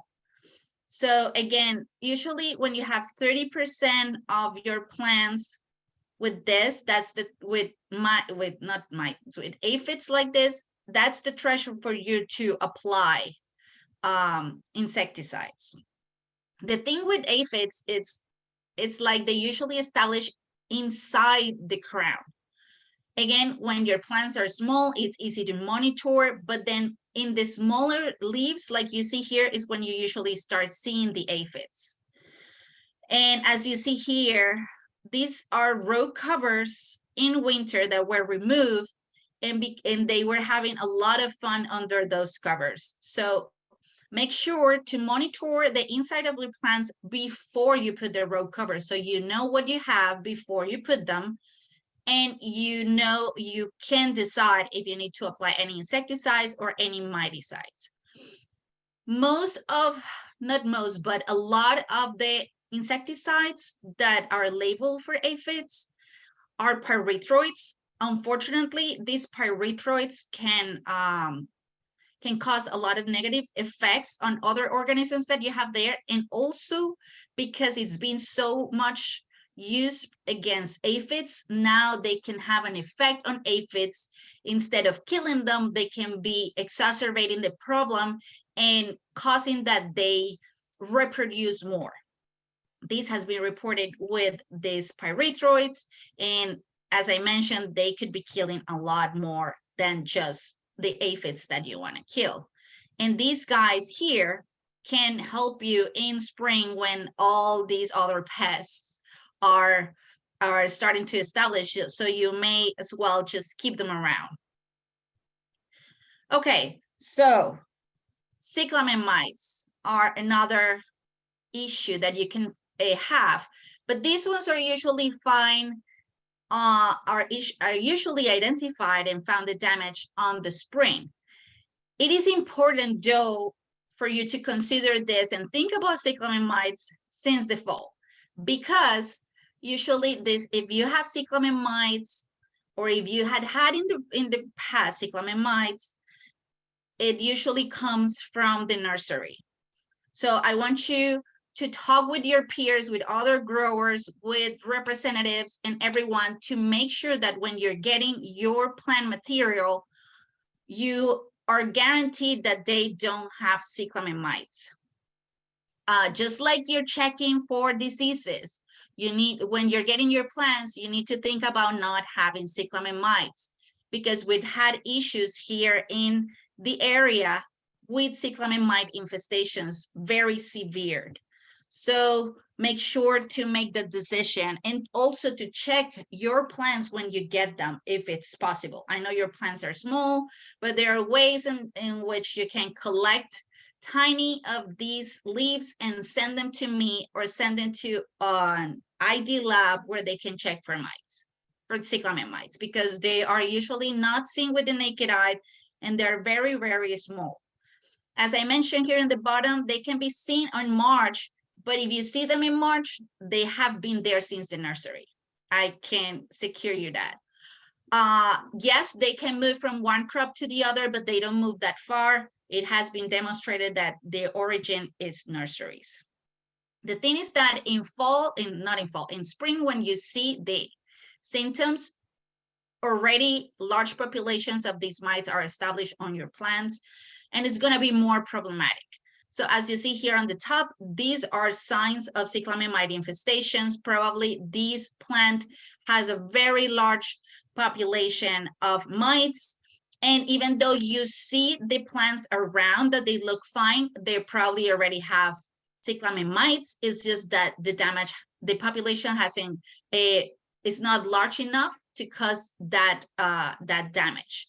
So this is what you can see for the symptoms of mites. They crinkle the leaves and they stunted the plants. Not only that, but the fruits start to get like dry and deformed. So your fruits are going to be affected. So you want to keep an eye on this. When you notice that you're going to have, that you have a few spider mites in the fall, before putting the row covers and say, hey, I'm going to apply a miticide just to be sure and just to be secure for my spider mites. My recommendation is, if you had cyclamen mites in the past or suspect to have them, is to choose a miticide that works against both. That way you're safe. There are not many of them that works against cyclamen mite, but there are a few options. If you haven't had issues with cyclamen mite before, chances are that if your nursery doesn't have any notifications, or any other growers that buy from that nursery don't have the issues with cyclamen mite, you probably don't have to worry about it. Even like that, you should monitor for them, because as you see here, the damage is severe once you can identify it. One more thing is that when you're monitoring for spider mites, the older leaves are usually the ones that you go to check if there are spider mites there. In the case of cyclamen mites, is the youngest plants, that the youngest leaves in the crown that you should check. Unfortunately, I've noticed that two cultivars can be more damaged by them, and this is Ruby June and Flavorfest. I am not saying that that is proven scientifically that these ones are more susceptible. No, I have noticed in the field that they are the first ones that I see with the infestation. However, cultivar differentiation to see the damage specifically of these mites haven't been done yet for these two. But I have observed in the field severe damage on these two. It's just like for two-spotted spider mites, I usually find chandlers being infested first and albions compared with the other ones. That's all I'm saying. If you keep your runners at bay during the fall, you have less chances of having severe problems with cyclamen mites in the spring if you have issues with that. Okay, so let's talk about the insecticides that you could use. As I mentioned, pyrethroids can be really problematic. They are cheap and they can kill a bunch of stuff, but that can also backfire and have issues with aphids and two-spotted spider mites outbreaks. Then we have some carbamates that can be used. Again, some insects, they have ovicidal effects, and these are very good options for you to use, again, any insects that you have. And then you also have some diamides and neonicotinoids that are also very good alternatives to pyrethroids. They have very good effect on aphids and other insects. And then you have things like enteros that could work against lepidopterans if you have, and also aphids and thrips. So this is how you can find, these are just examples of how these products accommodate and kill different of the insects that I've talked about. This group here, bifenthrin, fenpropathrine, and exirol, those unfortunately are the pyrethroids. They work well and they're cheap, but they can cause other issues. And then we have these insects, these pests that I talked to you about. As you see here, none of these that works against aphids and spider mites works against cyclamen mites. It's very hard to find miticides that work against it. But there are some options here that could work against both spider mites and aphids, like Emped. You have Sivanto is a very good option against aphids. Assail and Admire Pro are very good options against aphids as well. I just mentioned that. Those two are very, very good and safe options. If you have pollinators that you bring to your strawberries, these two are going to be safe for them if you follow the label. Now, in case of miticide options, you see there are very few that work both against spider mites and cyclamen mites. Not all the ones that works against spider mites work against cyclamen mites. And if you're going to apply something in the fall, take into account, of course, the pre-harvest interval, because, for example, AgriMake takes 3 days. So it's a good tool to use in the fall because you don't have to worry about that. But because most of you have picked your own systems, so Magister and Portal are useful tools in the spring when you're close to the harvest time, because you can rotate those two. Please make sure not to use the same ones week after week, because these two mites can easily develop resistance. Unfortunately, these are the 3 miticides against cyclamen mites. That's it. But Overrun actually also works against cyclamen mites. However, the efficacy is not very good. That's why it's not highlighted here. I'm working towards getting more tools against cyclamen mites. Believe me, I'll get there and I will let you know. But there are other options. Predatory mites, it's another option. I'm not going to go through a lot of details on their biology because I want to show you the results of what I've done with predatory mites here in Virginia. They're very good. They're very good alternatives because the point is just to release them every other time on your field. I'm not saying you have to stop applying miticides or insecticides. Just integrate them to your routine of sprays. If you are one of the growers that usually don't use insecticides or miticides, that's even better because they can be safe, but you want some alternatives to work against your spider mites. Then this is a good tool for you. The predatory mites, you wouldn't need to apply them every week. Just one time would be enough to have some control on your fields. And this is what I did on 2022 and 2023. I released predatory mites following the grower standards on commercial strawberry farms here in the Chesapeake area and Pungo, with the help of my intern. And this is what I found. So this is 2023 data. And on the y-axis, you have the mean number of mites per leaf. And then on the x-axis, you have days after. Sorry, this is wrong. Days after release. So what we have here is in blue, 2 spotted spider mites, then we have cyclamen mites in orange, and then we have the predatory mites, which I released on these dates, on the 0 date. Okay, let's go back. And then I wanted to show you these two farms because the numbers are very contrasting. So you see, these are the same levels of mites. And this first column here is the number of two-spotted spider mites before their release of predatory mites on the day 0. So we had a lot per leaf on Pungo, but it was even lower in Chesapeake. But what I want to show you is the drop that the spider mites showed on the day on 1 week. This is actually 1 week, not 3 days. 1 week after the first measurement that I did, and this is because these red arrows indicate portal applications. This is a miticide application, and this is the variability that you can have in the effect on a pesticide. This is the same miticide on both farms. However, the drop in the number of two-spotted spider mites in Pungo was more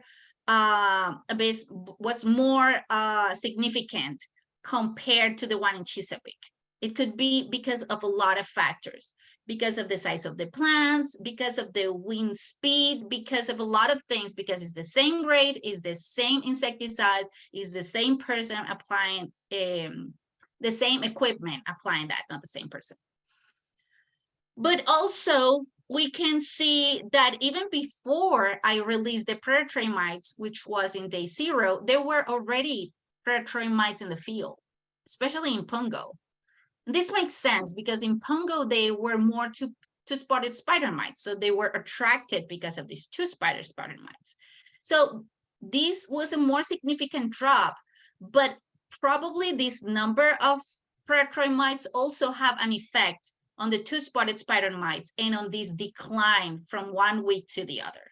So let's not take out the credit from the predatory mites that probably also did something there. But the week when I went to release more predatory mites, there were very few compared with the week before. And that means that probably they also had an effect, a negative effect, because caused by the miticide.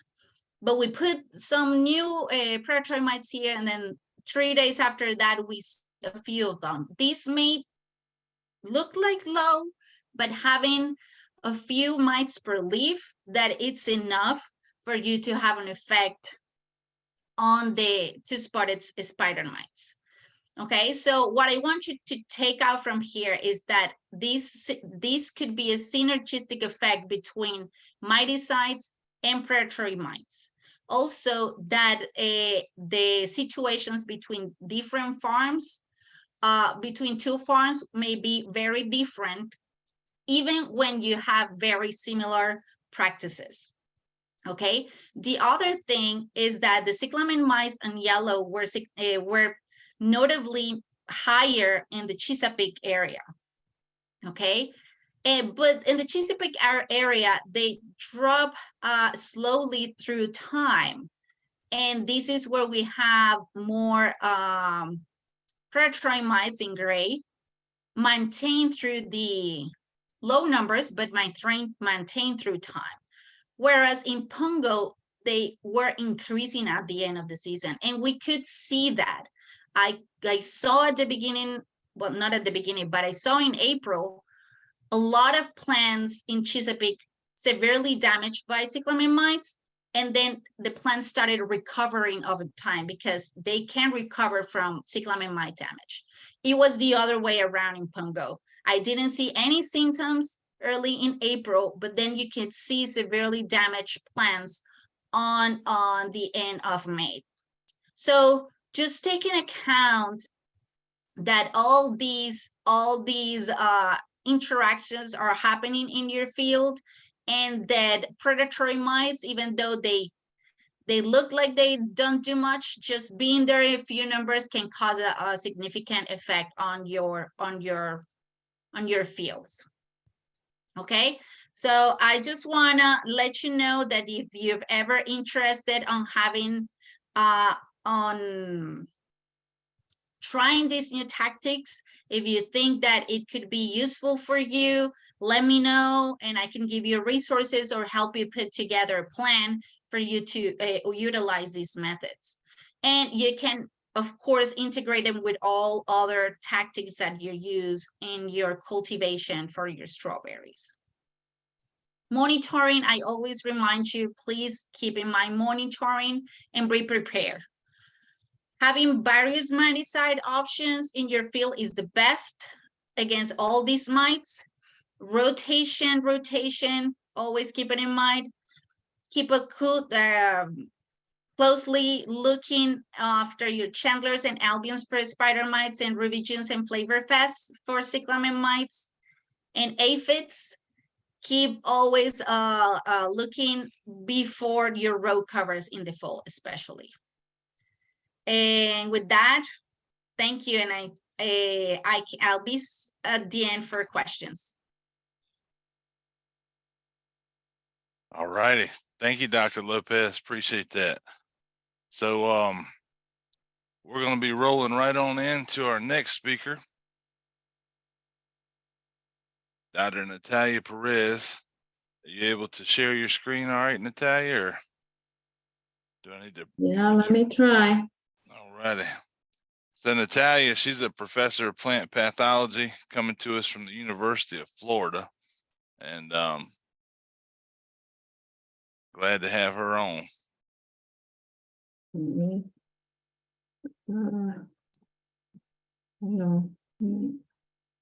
having a little issue here trying to share. So let's see. There you go. It's working. Is it full screen? No, ma'am. Not Not yet. It's the preview mode. Yeah, it's not presentation mode yet. Okay, and I have all those things on top. I can't find them. Should know how to do these after all these years of COVID, right? That's right. I think it's slideshow. I'm on my laptop and it's small and I'm trying to move things around so I can see the presentation. That's all right. The first one I had up blocked me. I couldn't even unmute myself to correct Barclay. So no big deal. I need to move this out of here. Slideshow, next one. In the center. I just is this okay, let me go like this. It's on the top. The zone thing is on the top, so I can't see. So maybe guide me through. You see my screen here? Go right. Yeah. Right here. Over. Just above design, we'll do it. Right above the word design is a presentation. Design.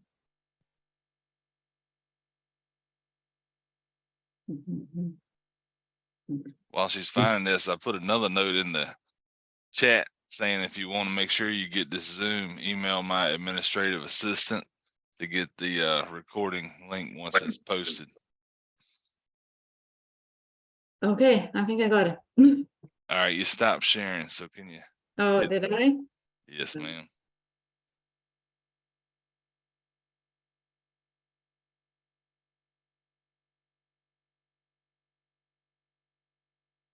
I think you did. Yeah, I'm looking at my own cursor now. I'm just gonna go back to let's see. I want my big computer. Everybody's gonna go to some change to their pajamas after this. Okay, I am seeing full screen but not sharing again, I think. Yep. We can just do a question and answer section. Let's go. That's what I did actually a couple weeks ago in Louisiana. It's like, we just wanted to answer questions. Oh, it's getting closer. Got it. There you go. All right, well, I'm Okay. on mute. Take it away, Natalia. Okay, sorry about that. delay this late at night, but I'm basically gonna share a presentation that I gave here in Florida to our growers about a month or so ago. After the end of our season, we had our meeting in May. So it's a lot of the latest that what we have found with new pistolochopsis, which is what Roy asked me to talk about. So for us in Florida this past season, new pistolochopsis was not nearly as bad. What we have seen, the pictures you see in the screen now are from 2019-20 season, when it was quite bad. There are, of course, some exceptions. There are some fields that were highly affected, and those were fields that received plants from a few nurseries that were quiescent infected, meaning that they look perfectly fine when they arrive.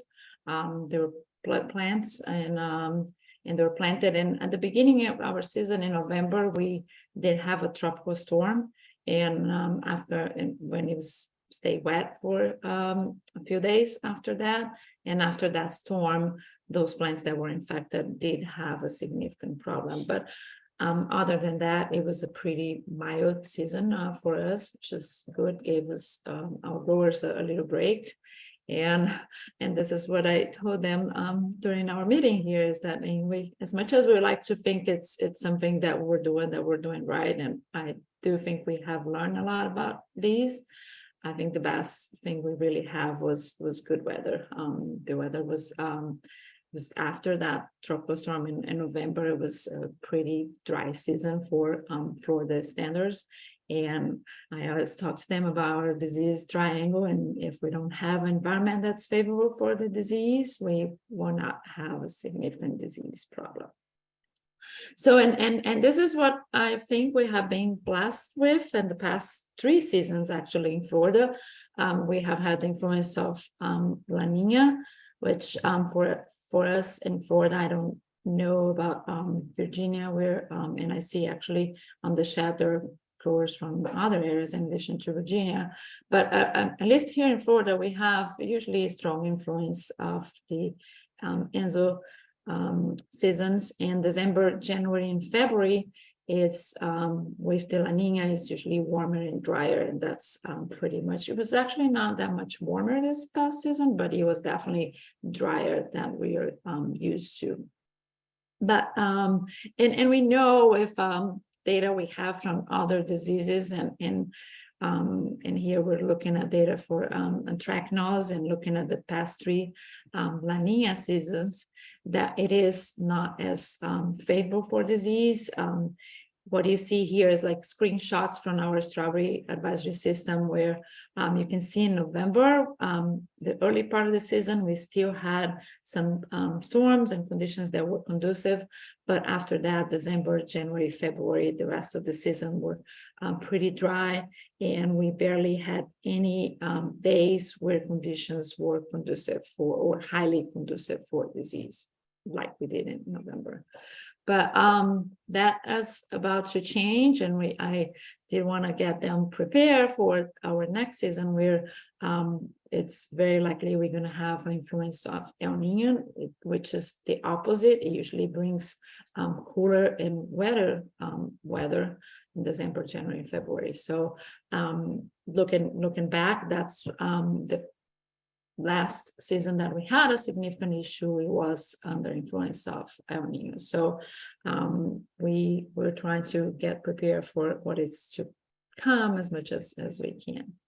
So I talk about it in preparation for next season. One of the best things we can do, if possible, is to avoid introducing plants that are infected, which unfortunately is sometimes easier said than done. Like I just said a few minutes ago, we did have cases in Florida this past season when plants were introduced and they looked clean, apparently, but after the storm, the disease show up. But one of the best things you can do when you bring in your plants is actually to look for symptoms and send to a lab for identification if you see something suspicious, because it's really, really hard to fight this disease when we start with plants that are already infected from the get-go. So we know now that's not the only way that the disease is in our fields. We unfortunately learned that the pathogen can and does survive in our fields over the summer. I mean, we grow in the winter and fall. Our season is usually over by end of March, beginning of April at the latest. And after that, we terminate and we'll be planting again now, late September, beginning of October. So we have a period during the summer where we don't have any strawberry plants. And initially, we thought that this would not survive our summer. We know some of the other pathogens we have, like Polytotricon or Botrytis or even Phytophthora, those pathogens don't survive in the summer in Florida. But unfortunately, we learned that this one does survive. And so I've been recommending the growers to terminate those fields at the end of the season as soon as possible and not leave fields like this. You see in the picture where sometimes growers would terminate and just leave the beds there until like about this time when they're ready to start preparing and disking the soil. So our recommendation is that we try to start to destruct and start disking as soon as possible after they're done with the plants in March, April, whenever that is. So we have 2 years of data now for that survival. This is actually the first year, and basically what we did is that we collect samples from the strawberry leaves and strawberry crowns. And every month we just had plants that we kept in a corner of the field that we go back and sample every month to see how long it takes for that pathogen to completely go away. With the leaves, the numbers are initially pretty high when we started, but by September or before we start planting, those leaves are totally decomposed. So we basically ran out of samples. We don't have any more samples to test. And so in theory, no more inoculum. However, those crowns, the strawberry crowns, take a long time to decompose. And as long as we could find a strawberry crown, we could still detect Neopistolochopsis. And that was up to 17 months. And that's as long as we had plants to sample. By then, we ran out of the plants that we had saved for this trial. So we know it can survive then more than just that 5 months break that we have, and even more than a year.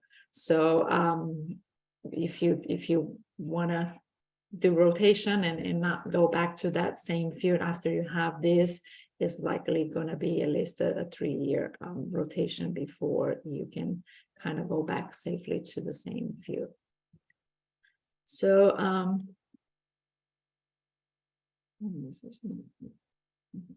so some of you might be wondering about fumigation, and our fields are always fumigate every season.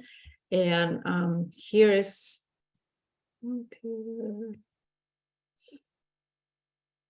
okay. So here's a data from 6 different farms that we sample during the not last season, the season before. We collect samples at the end of the season, and those numbers are basically number of propagules per gram of soil. And so we sample at the end of the season, just before fumigation, confirm that inoculum is still there. When we fumigate the beds, we went back and we tried to recover, and we didn't recover any inoculum. So yeah, pretty much confirm the fumigation does work. However, we don't fumigate the meadows or the alleys. And when we sample there, that inoculum it's still there, which is a way that I think it kind of gets restarted after those storms early in the season. So the following year we did some flat fumigation trials, looking, okay, what if we fumigate the entire area, including those raw meadows.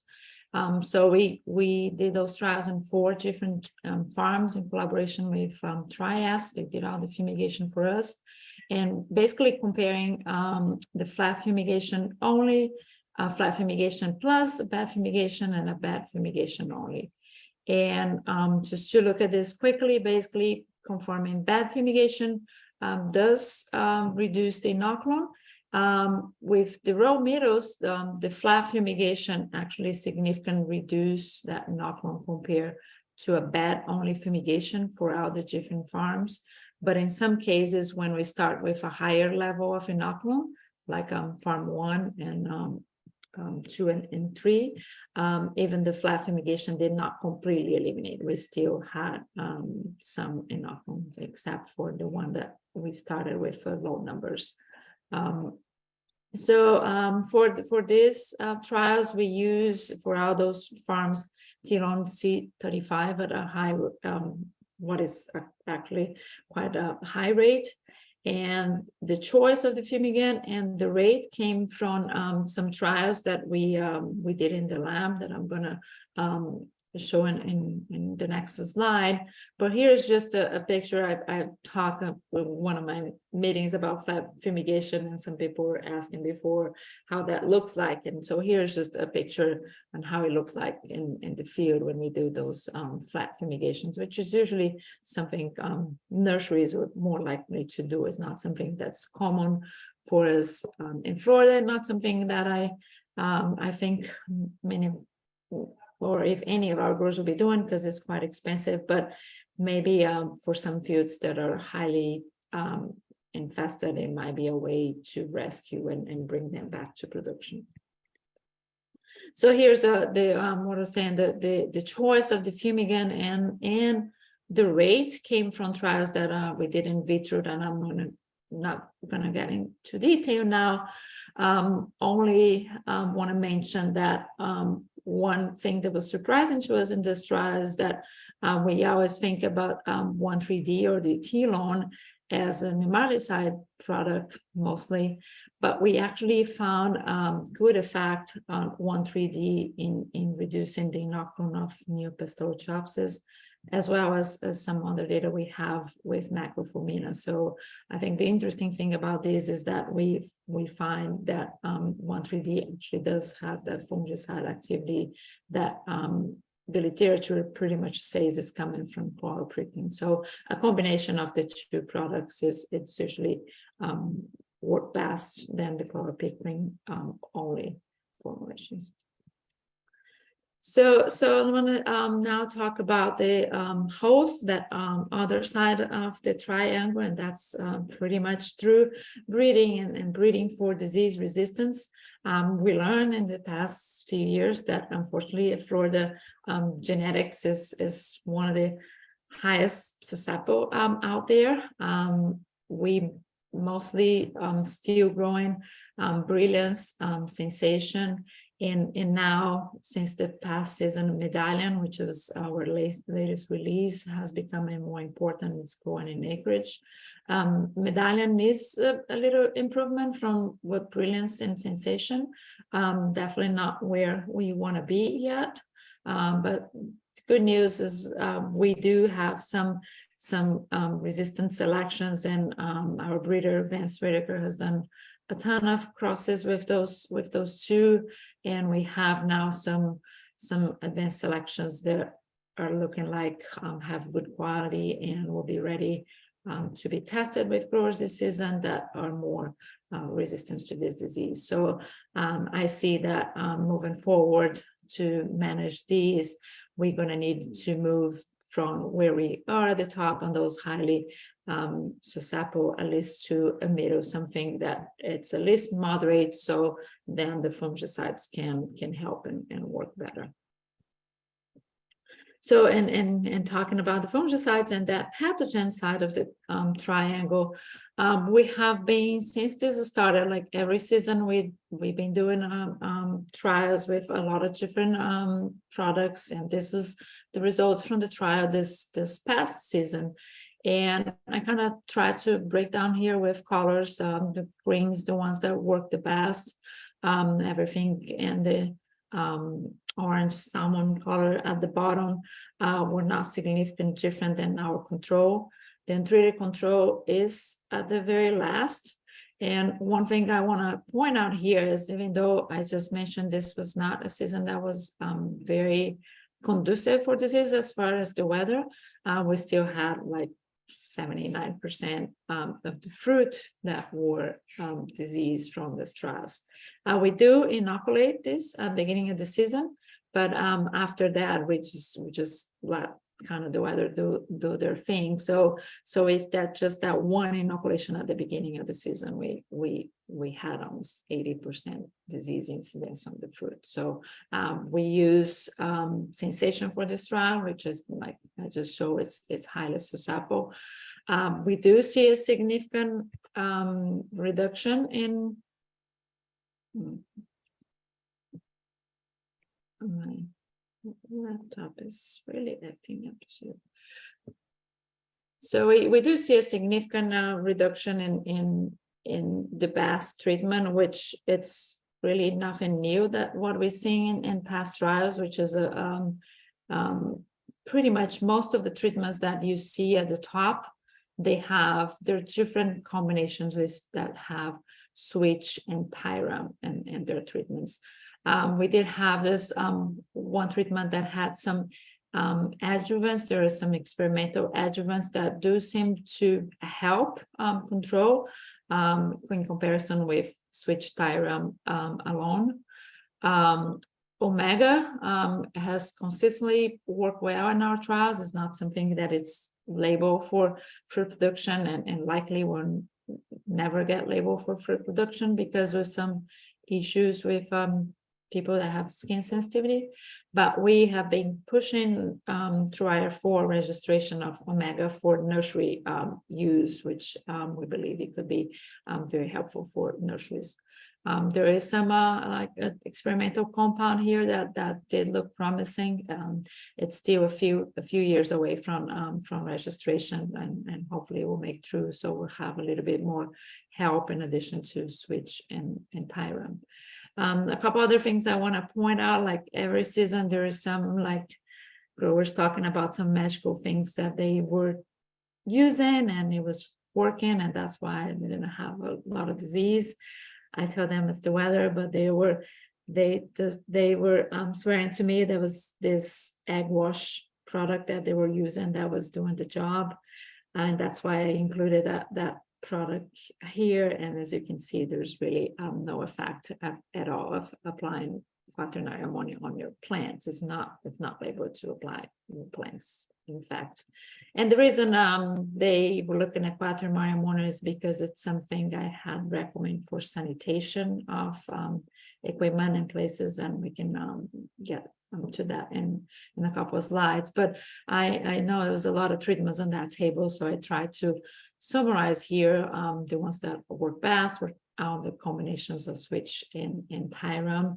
And what I do recommend is that they try to time those applications of switch around those times of rain, those rainy weeks. And that's because we're limited to only 4 applications of switch during our season. That's 5 months long. So we want to use those applications at those times when they're really needed. Some of the DMA products, and that's not only talking about the trial past season, but overall the past 3 seasons, some of the DMI products also seem to have some effect. And when I say some effect, I mean they're better than the control, they're better than not doing nothing, so they're worth the money. And those were Inspire, Rhyme, and Orbit, or Tilt is another name for Orbit. And those quaternary ammonia products were not effective when applied on plants, but they are still useful. And that's something we've been talking a lot with growers and nurseries. It's about sanitation. We have been amazed on how quick this can move from farm to farm, neighboring farms, and even in our research center, from people that work in the field, and then they'll go to the greenhouse, and all of a sudden it shows up in the greenhouse. So it just moves very easily with equipment and workers. It attaches very easily to tires and hands and shoes. And so we've been talking a lot about using those quaternary ammonium products for cleaning vehicles, like you see here. The pictures you see here is actually something they used to use them for the citrus groves, but they can and it can use to clean shoes and other things when employees, the workers are coming to a field in the morning, at the end of the day, washing hands, good soap and ethanol. We did some testing. It works for COVID. It works for Neopistolocapsis as well. So I'm gonna skip those two slides, because we were working on testing some models that we plan to incorporate in our strawberry advisory system, which might not be as relevant for you. So we did 2 different cultivars, and that's basically what you see in these slides. The one thing I do want to point out is it's the difference in the disease. Here with sensation, we had 41% disease under control. The treatments cut that to about half. I mean, it's still like 20% disease is still quite a bit. When we're looking at Pearl, which is one of our latest releases, a white cultivar, it has significant more resistant than sensation. So you can see the difference in the amount of disease. We only had 6% on the fruit, and then with your sprays, you're getting 2% of disease. That's much better. Then you can see the differences in the yield with those two, the control of those two as well. So that's what I mean. But I think that to manage the disease overall, we're going to have cultivars that are more resistant. So then those fungicide programs are going to be able to keep that level of disease in a significant level of control, that you're not losing half of your fruit. So I'm gonna skip that, and with that, I'll stop here. This is my group. They're the ones that do all the hard work out there, and we have been having quite a bit of support from our Growers Association that been funding all those trials that I show. So with that, I'll stop sharing now, and we can open up for questions. All right. Thank you very much, Dr. Perez. We appreciate it. And yeah, we've still got Dr. Natalia, I believe Dr. Samtani, we've got Dr. Lorena, and we've got Dr. Poling. So we've got the full gamut available. There's a function on there. You can raise your hand. We can try that, or we can just, you can unmute and let me call on you in case there's like 10 to unmute at the same time. I know we got some questions. Roy, it's John. Yeah. All right, go ahead, Mr. John. Any effect, Natalia or any of the other guys, with oxidate Yeah. On Neo? on Neo? Yeah, no, I don't think we had it this past season, but we did test oxidate in some previous trials, and we didn't find much of an effect of oxidate. No. Okay. Thank you. You're welcome. Natalie, Looks like David. Natalie, I have a question for you. We really haven't seen Neo P in most of North Carolina in prior years until this past year. This past year, I could find it in every field I went in. But the 3 worst fields had 3 different plant suppliers. And I could not wrap my head around that. If it's hasn't been here, hasn't overwintered here, but I will say this, in every, and I do mean in every case, in every field, it started in Ruby June. But the agronomist side of me says it came in on the plants.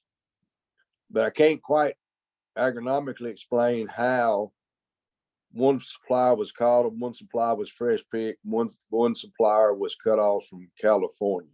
But those were the first fields. Any, you can help me with that? Yeah, so what we're seeing here, and I don't know, maybe you can help me tell what happened with the weather. What we're seeing here is it's possible that it initially came with one of the plant sources and one of those in root gene and came with one. And if you had a significant storm, it can very easily move to your neighbor fields or neighbor plants, and we have seen that in Florida. We know it's and that's why, like, when I usually just try to link plant sources when I see disease at the very beginning of our season.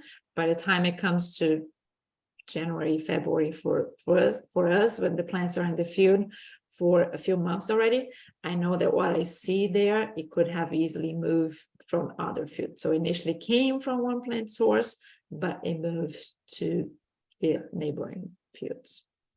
That would be my speculation without really being on the fields and knowing the whole story. Does that make sense? That did you have a significant like weather event that you can see that it could have spread to those neighboring plants? I'm not positive, but there's a lot of weather events during the winter months before we saw it showing up in the spring, so it's hard to pinpoint that. Part that I could not miss is regardless of whose field it was, every time it showed up first in Ruby Junes, and it might be 3 weeks before it showed up in neighboring varieties. But I don't grow Ruby Junes in Florida, but a lot of people up here will not plant Ruby June because of that.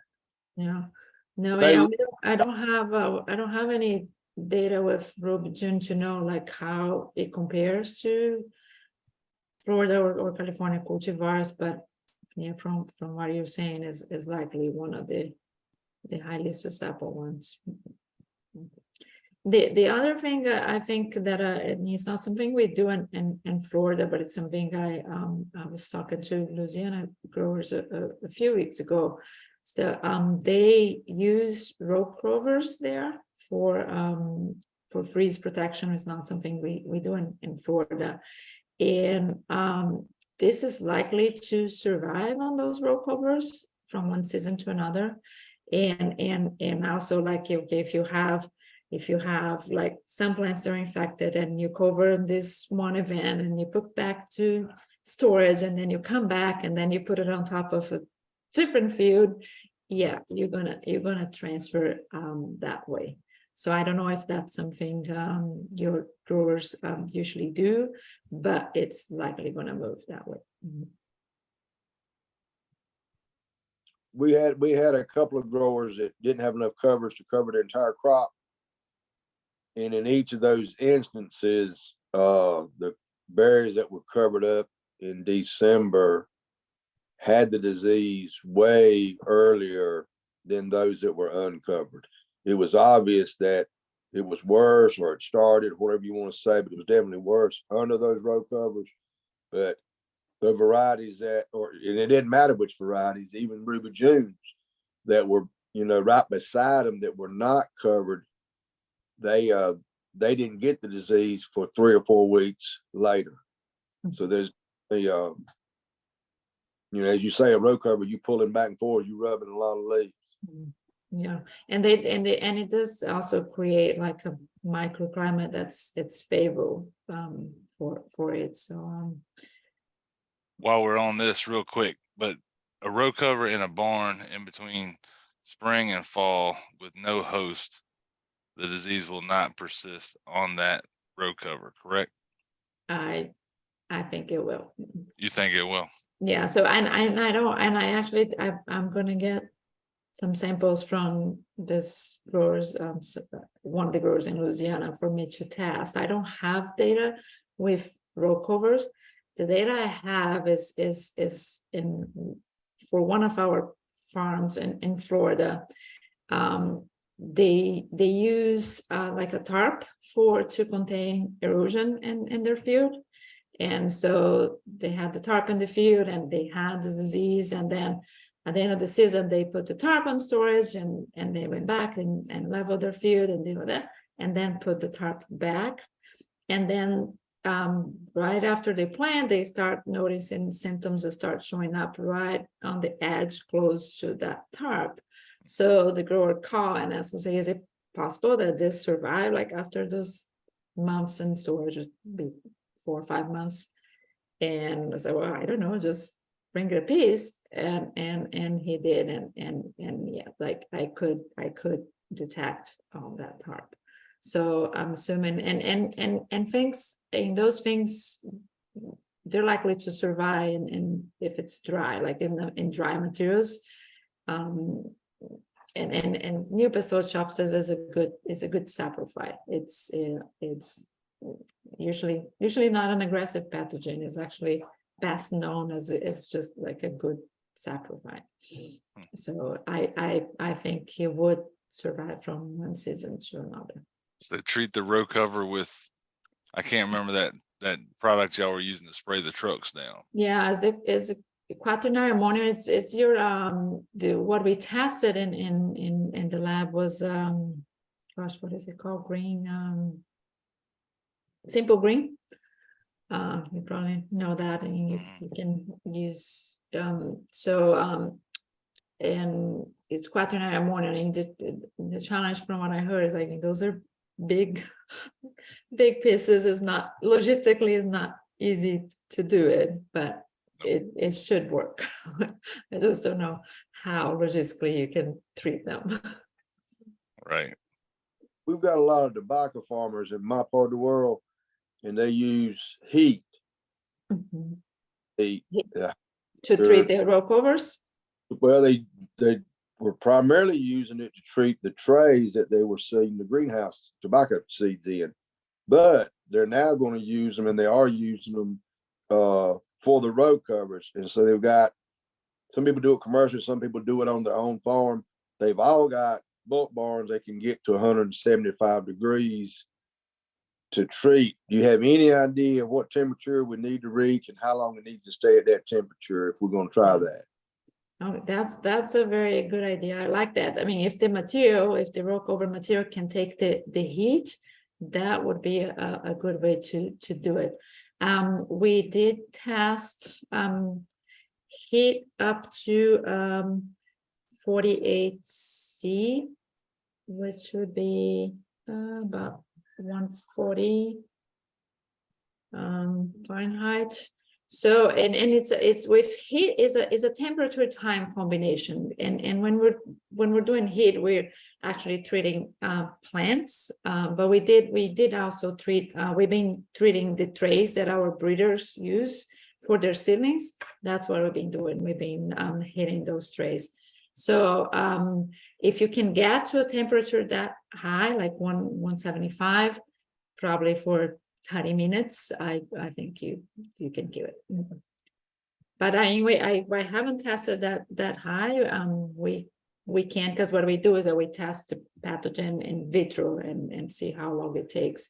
And I know 48C for two hours, actually for 1 hour, 48C for 1 hour, kill it, and 175 it's higher than 48. So what is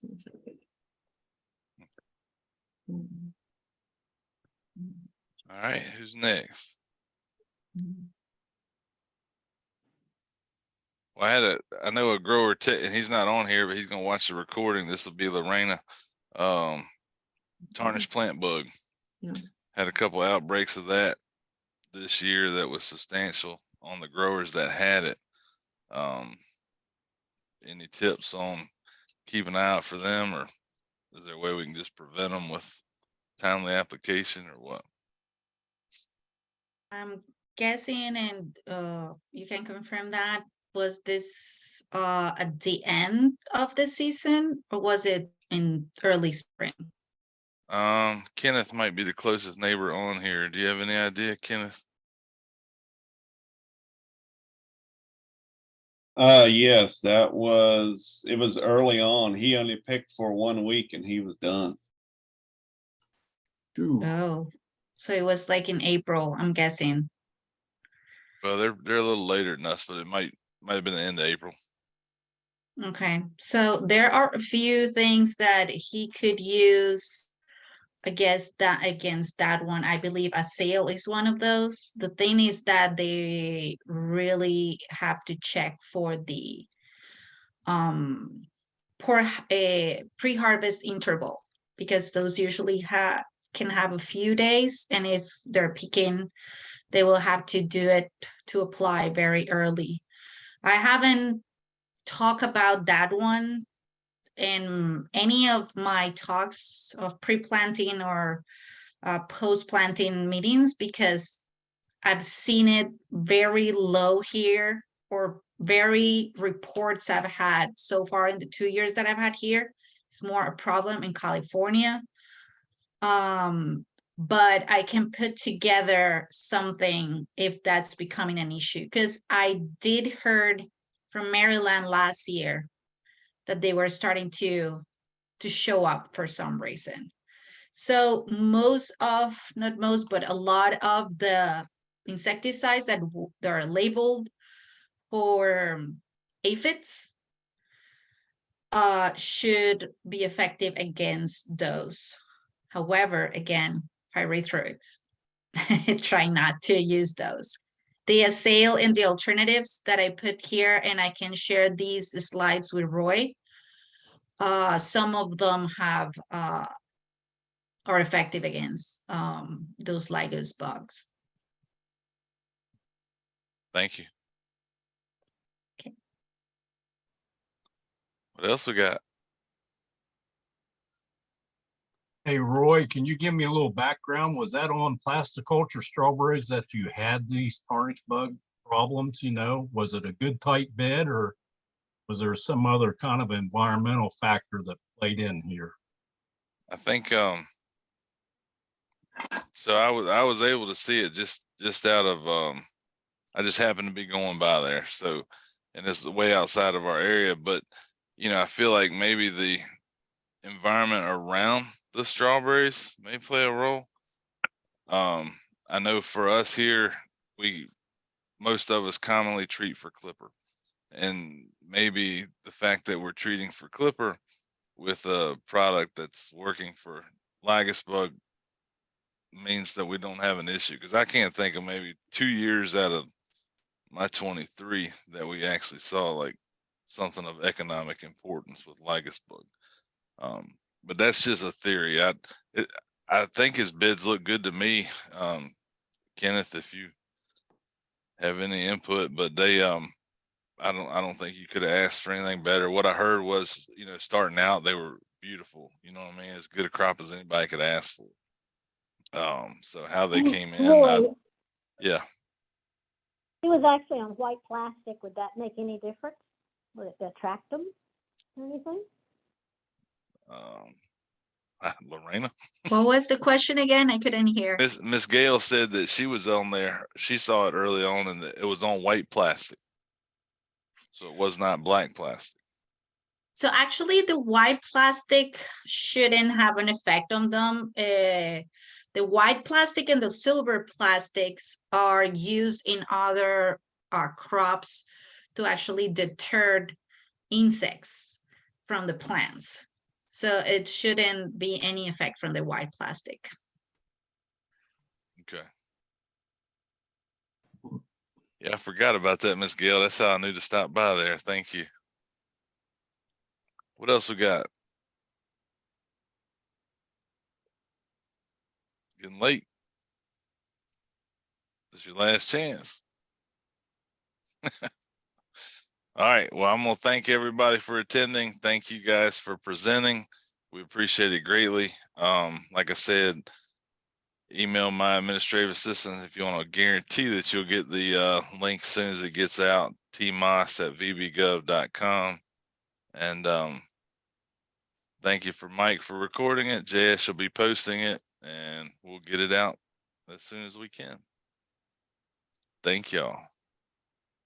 Thank you. And nobody fell asleep, best I could tell. Thank you, Roy. Thank you. Thanks, everybody.